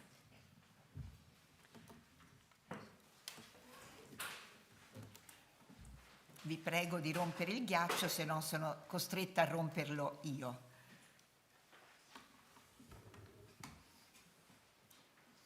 Bene. Marta Fusaro from University of Modena Reggio Emilia.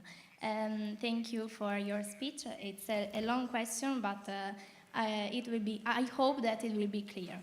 Thinking about the complexity of the manuscript tradition of the biblical text, what is your opinion on using, for example, medieval Hebrew grammatical and lexicographical works that quote and analyze the biblical text as sources for analyzing exegetical complex cases of morphological and vocalization issues?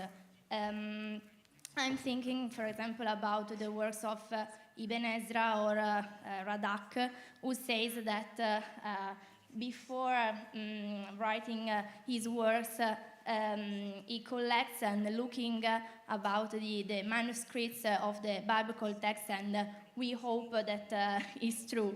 And that in his works he presents biblical variants that sometimes are resolutive and also are they agree with variants in the Kennicott apparatus. And so can we assume that these medieval grammarians had access to Hebrew biblical manuscripts that are more correct, and so that the Masorah is not the only grammatical apparatus of the Bible? Thank you. Yeah, thank you for this question. It's a huge question which stirs up the whole notion we maybe have about the Masoretic manuscripts. So what is important for me, and I teach the students, I say there are Masoretic texts.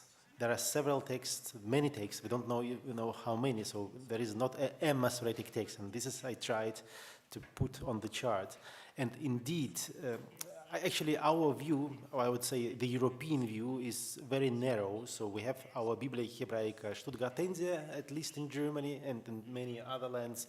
Now we will have the new Bibbia Hebraica Quinta, the edition of the same text with new apparatus and partly with new errors, and we will still concentrate on this. You see, we have Aleppo Codex for Israelis, we have the Bibbia Hebraica Stuttgartense, Leningrad Codex for the Christians, so to say, in Europe, and this is what we understand of the Bible, which is completely strange, because there is a variety of forms in the medieval manuscripts, there is a variety of traditions, and if you say, as you said, even the medieval exegetes, they have noticed this variety and they have produced the variety, but they have also struggled with variety. Just to give you an example from this strange passage about Karnot, the horns of the altar. It's a halachic question actually, and you should be very precise. But if you put your exegesis, or if you derive your exegesis from the plain or defective writing in the manuscript, it means that in the other manuscript there is another form which does not support your derivation and they have these instances where people didn't understand the stipulation of this halachic decision in the Talmud because the manuscript had other forms, and then they tried to change the manuscripts of the Talmud, or they changed the manuscript of the Torah, and then there's a big mess. But it's beautiful, actually, for us as scholars, because we see how the people wanted to get to excerpt a sense of the manuscript and to account for this plurality. And of course, there are many forms which are commented upon, like Minhat Shai, where you have variations in accentuation, vocalization, etc. So actually, our task as scholars should be to make this variety accessible and to explain how it goes. And as you said, everything is rescription and retranslations and kind of re-engagement where we try to get a new sense out of the manuscript, but we also notice the huge amount of tradition which is already there. So actually the task of writing Hebrew grammar should not be to look into the Biblia Hebraica Shlugatensia, but try to account for the variety of forms we have in the manuscripts, because they're interesting. They're interesting philologically, and they're interesting theologically, or kulturhistorisch. So what was the idea that the people have developed about this specific strange form? So this is our bread, I would say. Bene. Altre domande? Other questions?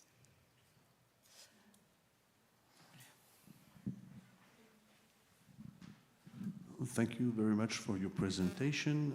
As the Professoress Principali said, you gave us a good panorama of the complexities with some examples, and we feel that it's even more complex, but but it's good. It was a very interesting and stimulating presentation. And at one point, you presented also examples from Romans, the book of Romans, the book of Galatians, I think, and the Hebrew, which were totally fitting in the pictures. And as we all know, Paul was a Jew who believed in that Jesus was the Messiah, but he was a Jew with all Jewish education, and so for most of the author of the New Testament.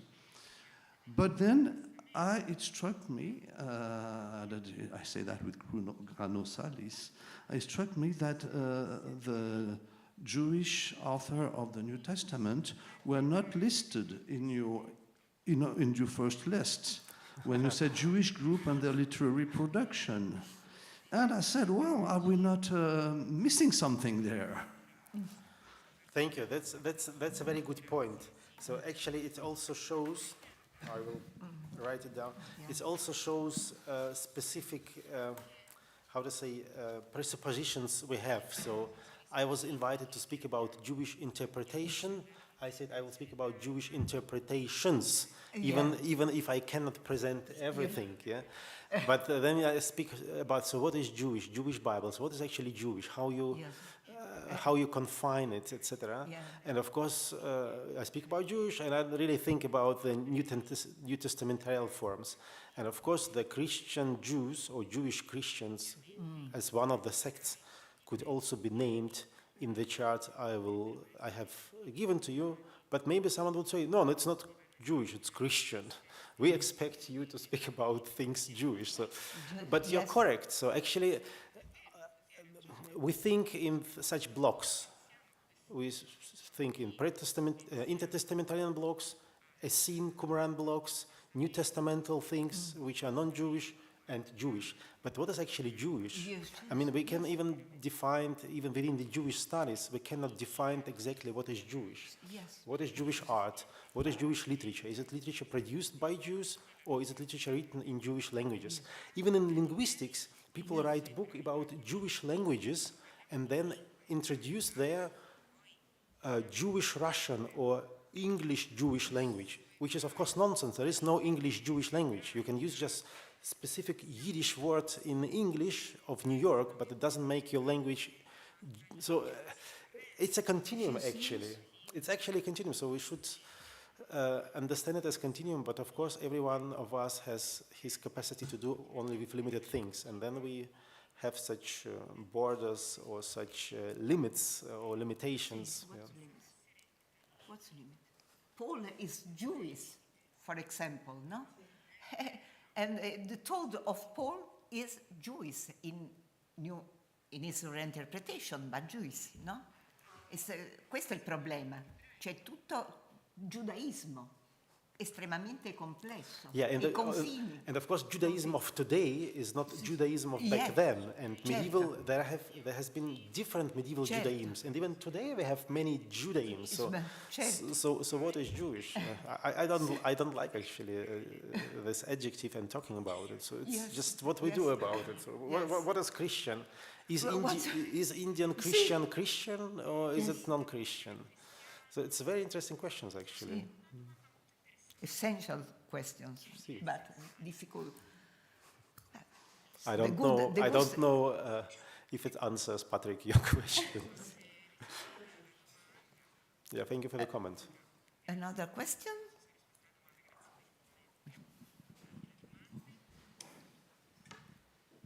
I try in English. Well, in the last century, well, it's a question, it's not a question, it's just ask an information. Because in the last century, for an art historian, the principal issue was in Jewish culture was the discovery of Dura.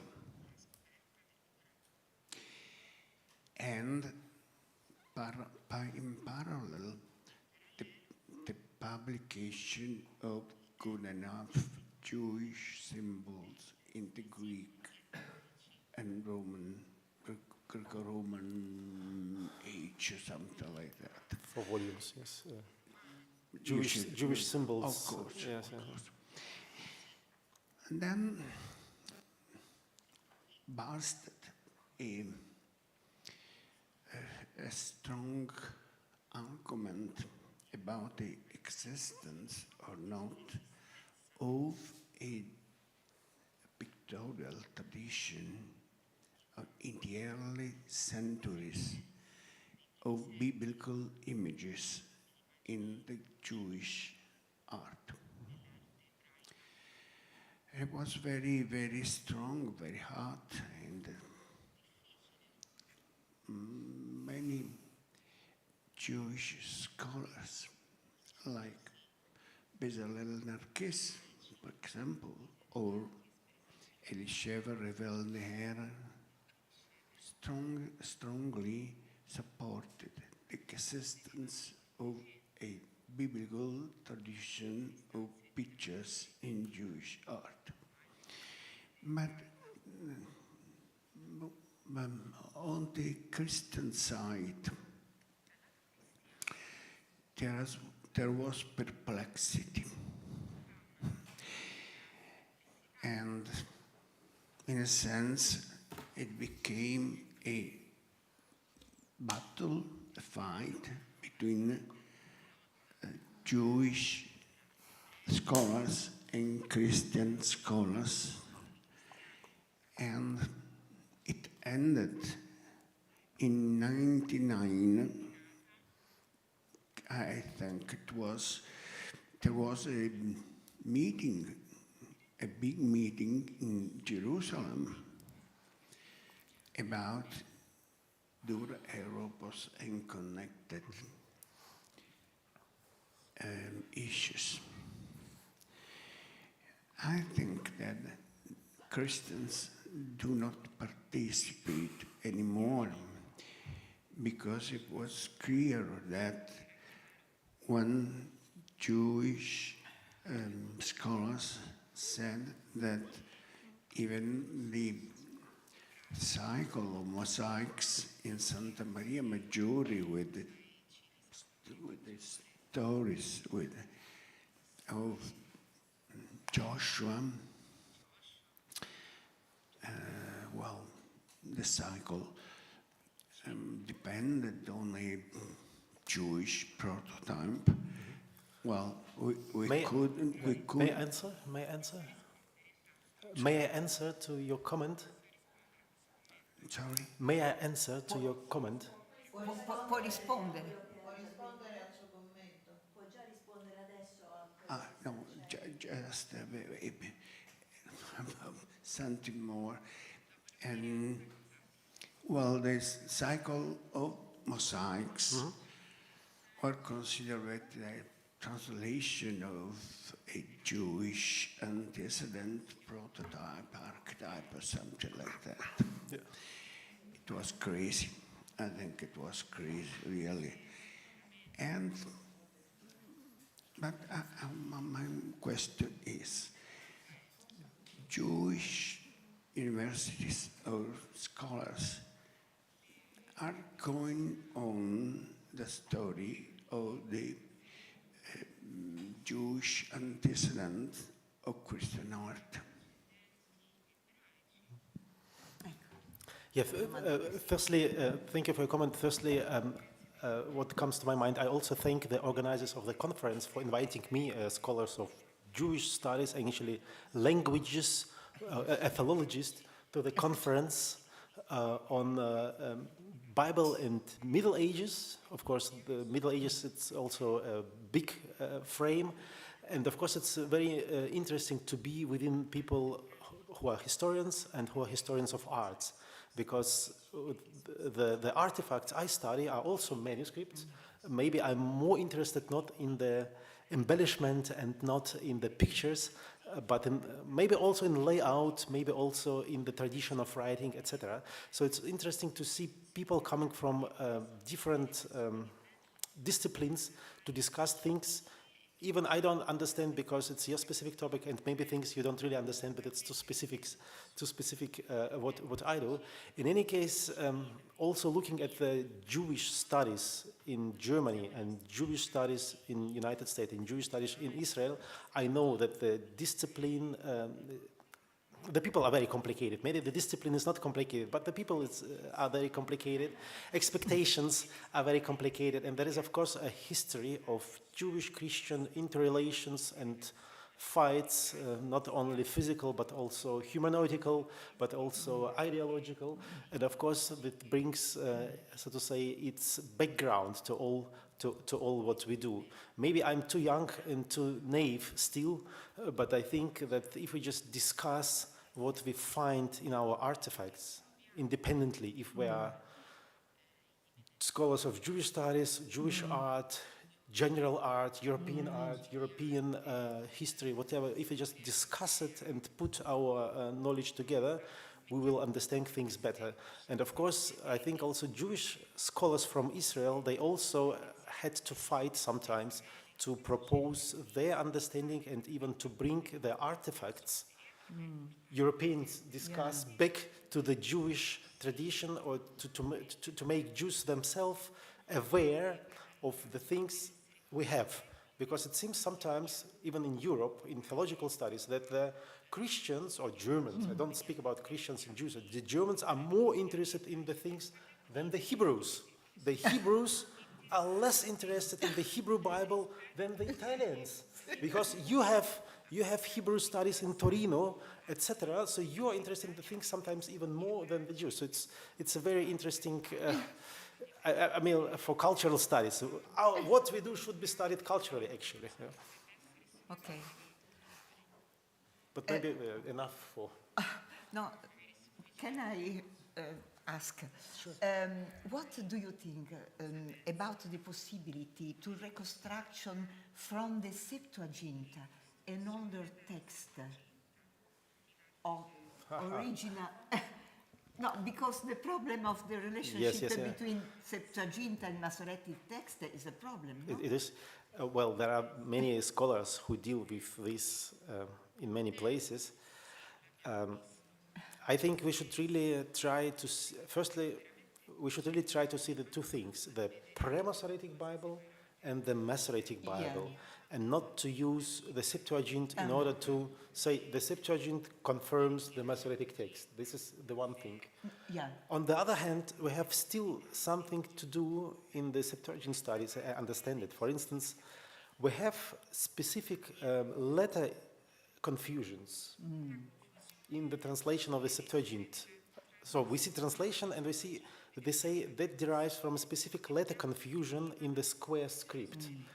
And due to the letter sizes, we can estimate if this Vorlage of this specific book of the Septuagint was written in the Paleo-Hebrew script or in a square script. But this question should be exercised for all Septuagintal books, and it has been done yet. So maybe it would bring us a lot of knowledge about it.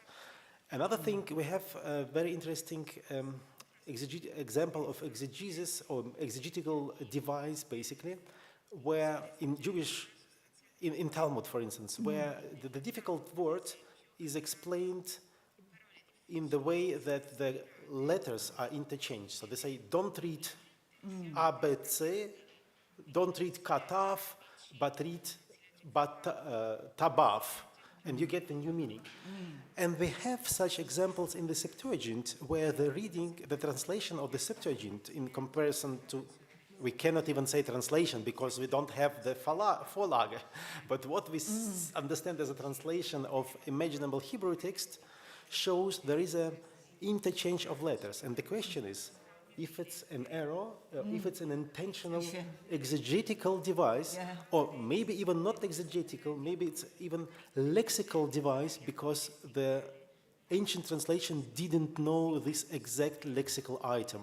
And then they switch the letters in order to see something they can make sense out of it. There is an article by Emanuel Toff like 40 years ago, so there are many examples there. But even such aspects should be firstly analyzed from the hermeneutical translational perspective before we do something about stipulating a specific Vorlage. So there's other things to do yet. Thank you. Allora, se non ci sono altre domande, possiamo passare alle domande per la relazione della professoressa. Anche qui vi prego di non avere, specialmente i più giovani, problemi, perché la materia è veramente interessantissima e ampia, non abbiamo molte possibilità di avere un quadro così ampio. May I start? Benissimo. Yes, so I think it's this example.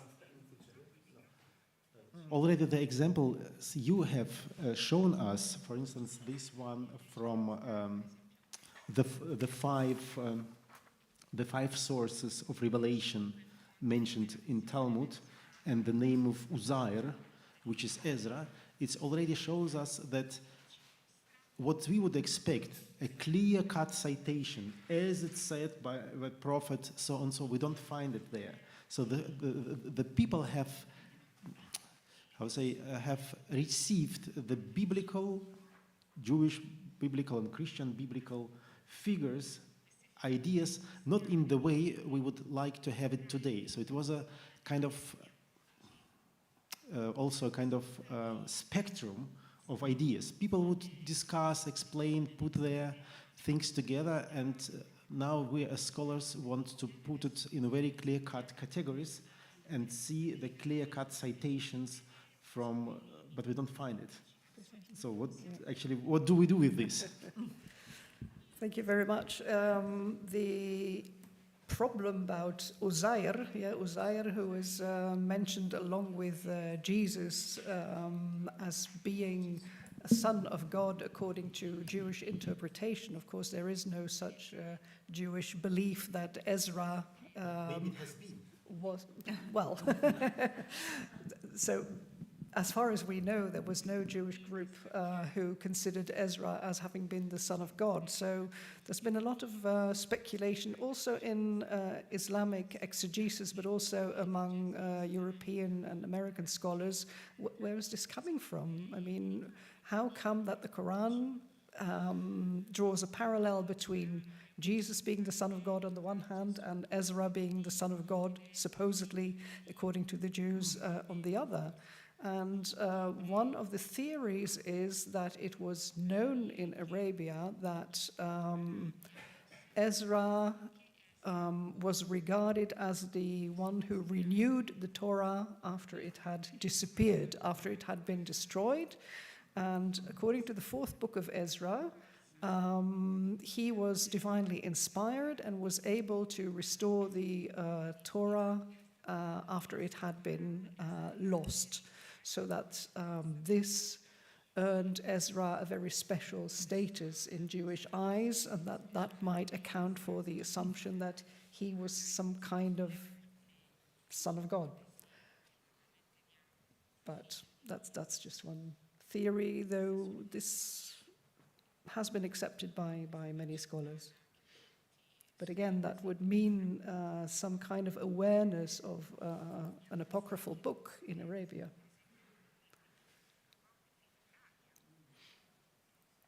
Other questions?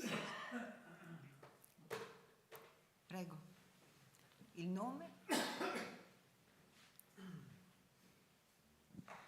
I'm Matteo Lucchini from the University of Pisa. First of all, I want to thank you really for this lesson. It was really incredibly interesting, also because there is kind of visions in Islamic thought that I never encountered before, so it was incredible, first of all. My question is this. We all know, maybe, I think, that the Virgin Mary had a special place in between Muslims, and also has a particularly precious place in the Quran, so much so that it has an entire surah dedicated to her and her story. So, for this reason, I have 3 questions. The first of all, there has been a literary production of the kind we saw before about the Virgin Mary, and of what kind? The second, connected to the first one, was in these writings. There were quotations from the Gospels, and of what kind of quotations were made is also important, because maybe I thought the writers wanted to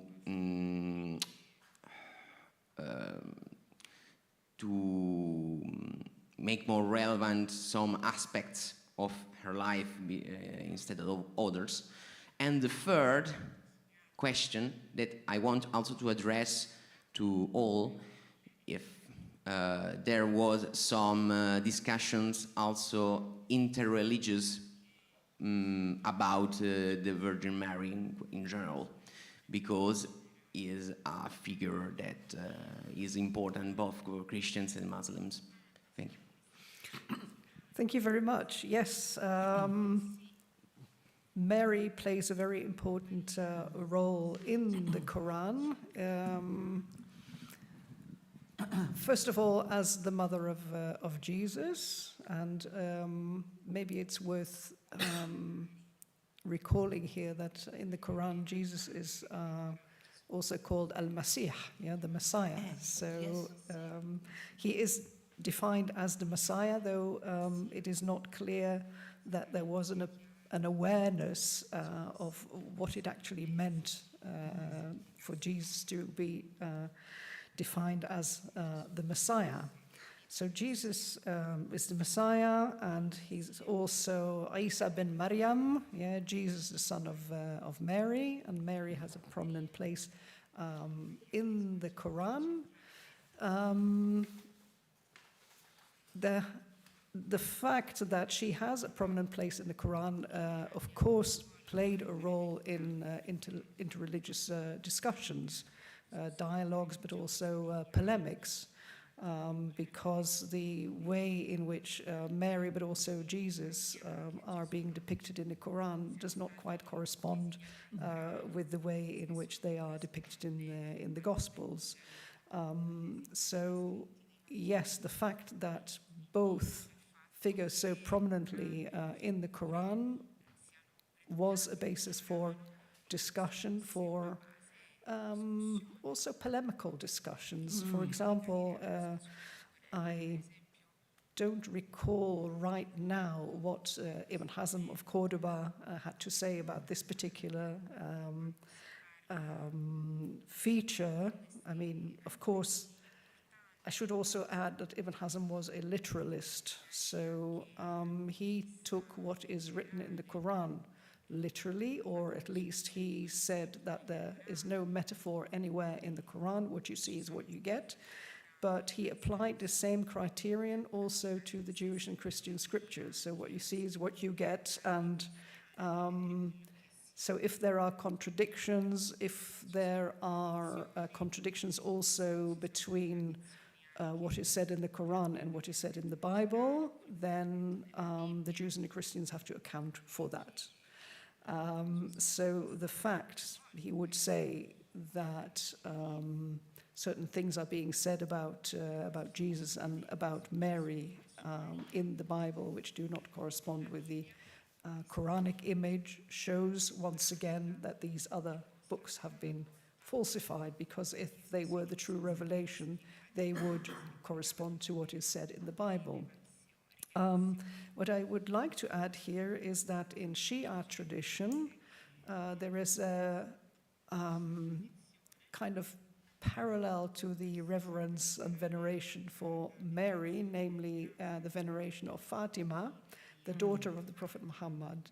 A lot of scholarship has been produced drawing parallels to between Fatima and Mary. So Fatima was the daughter of the Prophet. Mary was, of course, the mother of Jesus, but Fatima was also the mother of Hussein, who is the first martyr, or the most important martyr in Shi'i tradition. And even in Shi'i iconography, modern Shi'i iconography, you see parallels being drawn between Jesus and Hussein, and Fatima and Mary. Yeah, so they are both the suffering mothers who occupy a special place in the religious veneration. That's just as an aside. So I hope I more or less answered your question. Ok, grazie.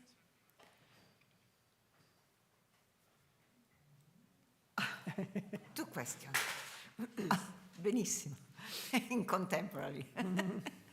Thank you. Sorry, Hugh Houghton, University of Birmingham. Thank you for your presentation. One thing which was new to me was the understanding that Jesus had been given the true gospel and the 4 canonical accounts are inaccurate. Now, in Christian tradition, of course, gospel can be the message or it can be the physical text. Yes. Is there an understanding in the Quran or Islamic tradition that the gospel Jesus had was a physical text, or is the concept of the gospel given to Jesus an analog to the Quran given to Muhammad? Yes. And in that, if that were the case, is there any understanding that Jesus might not have recited the gospel in as accurate a way as Muhammad recited the Quran, if we're dealing with a message rather than with a text? Right. That's a good point. Well, first of all, so Muhammad received the final revelation, but according to the Quran, Moses received directly from God. Yeah? The Torah, David received the Zabur, the Gospel, and Jesus received, just in the same way that Moses received the Torah, Jesus himself received the Gospel. So it was revealed to him. And the apostles, the evangelists, don't appear at all in the Quran. nor in later traditions so much. There have been attempts to kind of reconstruct the true gospel, which is supposed to have disappeared. Yeah, it's no longer extant. What we have is these 4 sacred biographies of Jesus, but the original gospel has disappeared. I mean, there are other aspects to the life of Jesus as described in the Quran, which are quite unusual if you compare them to the Christian tradition. Like Jesus was not crucified, yeah, and Jesus spoke in the cradle and other things that perhaps in some apocrypha you might find, but not in traditional Christian thought. It's actually only in polemical exchanges that we find this whole argument, like, the Gospels are not the real thing, just like the Torah is not the real thing. So what we do have to remember, though, is that according to Islamic theology, it is true that Moses received the Torah. It is true that Jesus received the Gospel. Is it true that the books that we possess nowadays are that thing? No. Yeah. But you have to believe it because there have been cases in, I think I remember reading one fatwa from Tunisia, 9th century, in which it was said that a certain Muslim slave had cursed the Torah. And for that he was dragged to the Qadi, who had to pronounce judgment. And the Qadi didn't quite know what to do because this was a serious case of blasphemy. And he turned to the Mufti, who was the legal advisor, and he somehow found a way to exonerate this slave. But it was definitely regarded as a very serious sin, a very serious transgression to doubt the divine origin of the Torah, of the Gospel, and of the Psalter. Okay, Professor. Yeah, thank you very much for your presentation. I think I remember of reading an article saying that the Lxxii could have been one of the groups Muhammad was in contact. And though my question was, what is your opinion on that? And wouldn't it not be possible, because may I say the Lxxii is a Jewish Christian group, poorly defined in literature and even more in today's scholarship, but they exist somehow. And that he would be in contact with them. And could not that be a way where some knowledge of scripture, for one thing, and interpretation on another things could have flown from also from a Christian from the Christian world into Muhammad, into Islam and the Quran? Thank you very much. Yeah, that's actually an issue that is much debated in scholarship. Since the 19th century, there's been a lot of speculation. Okay, where is it all coming from? If you don't believe that it's all coming directly from God, which is of course the Muslim position, then you're entitled to, or you have a duty to ask yourself, okay, so if it's not coming directly from heaven, where is it coming from? And we know of the presence of Christians and Jews and even Zoroastrians and perhaps Manichaeans in the Arabian Peninsula, also Christians coming in from Ethiopia, Zoroastrians coming in from Persia. It was a very religiously varied country and period as well. Now, there's been lots of speculation about the presence of Judeo-Christian sects which could have influenced Muhammad. We also don't know how exactly he received this influence. We can assume that because of the orality of the culture at the time, that legends, stories were being told, and that these were absorbed. We don't exactly know how. Of course, we know more about the presence of Jewish communities in Arabia or in the milieu where Muhammad was active than about Christians. But of course, the mere presence of so many references to Jesus, to Mary, to John, to Zechariah, to episodes from the New Testament shows that there wasn't just Jewish influence. Yeah. Several scholars have tried to maximize the Jewish influence. Others have said, no, there was more Christian influence. Others yet have said, yes, but do not discount the original Arabian element in the Quran. Nowadays, there seems to be a renewed trend of going back to Christianity, to Syriac literature, and to look at the influence or the information deriving ultimately from Syriac Christian sources. It's still very much up in the air, I think. The last word has not been said about this, but the Lxxiites regularly come up in such discussions. Yeah. Jesus is a Messiah, no? Yeah. In the Hadith, is there a role in the future, in the final end, for the Jesus Messiah? Yes, absolutely. Yes. Jesus will come. There is the second coming of Jesus. Yes. In Islamic belief, and there is a huge eschatological literature in Islam in which Jesus plays a very prominent role. He will come back at the end of time, and the question is, will he be flanked by another messianic character who is called the Mahdi? And sometimes, there's not one opinion on that. There are various opinions on that, as about everything, of course.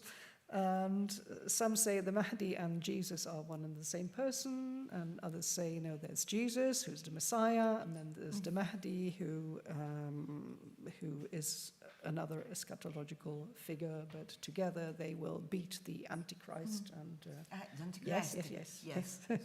So yeah, he has a role, definitely. Other questions? Nessun'altra domanda?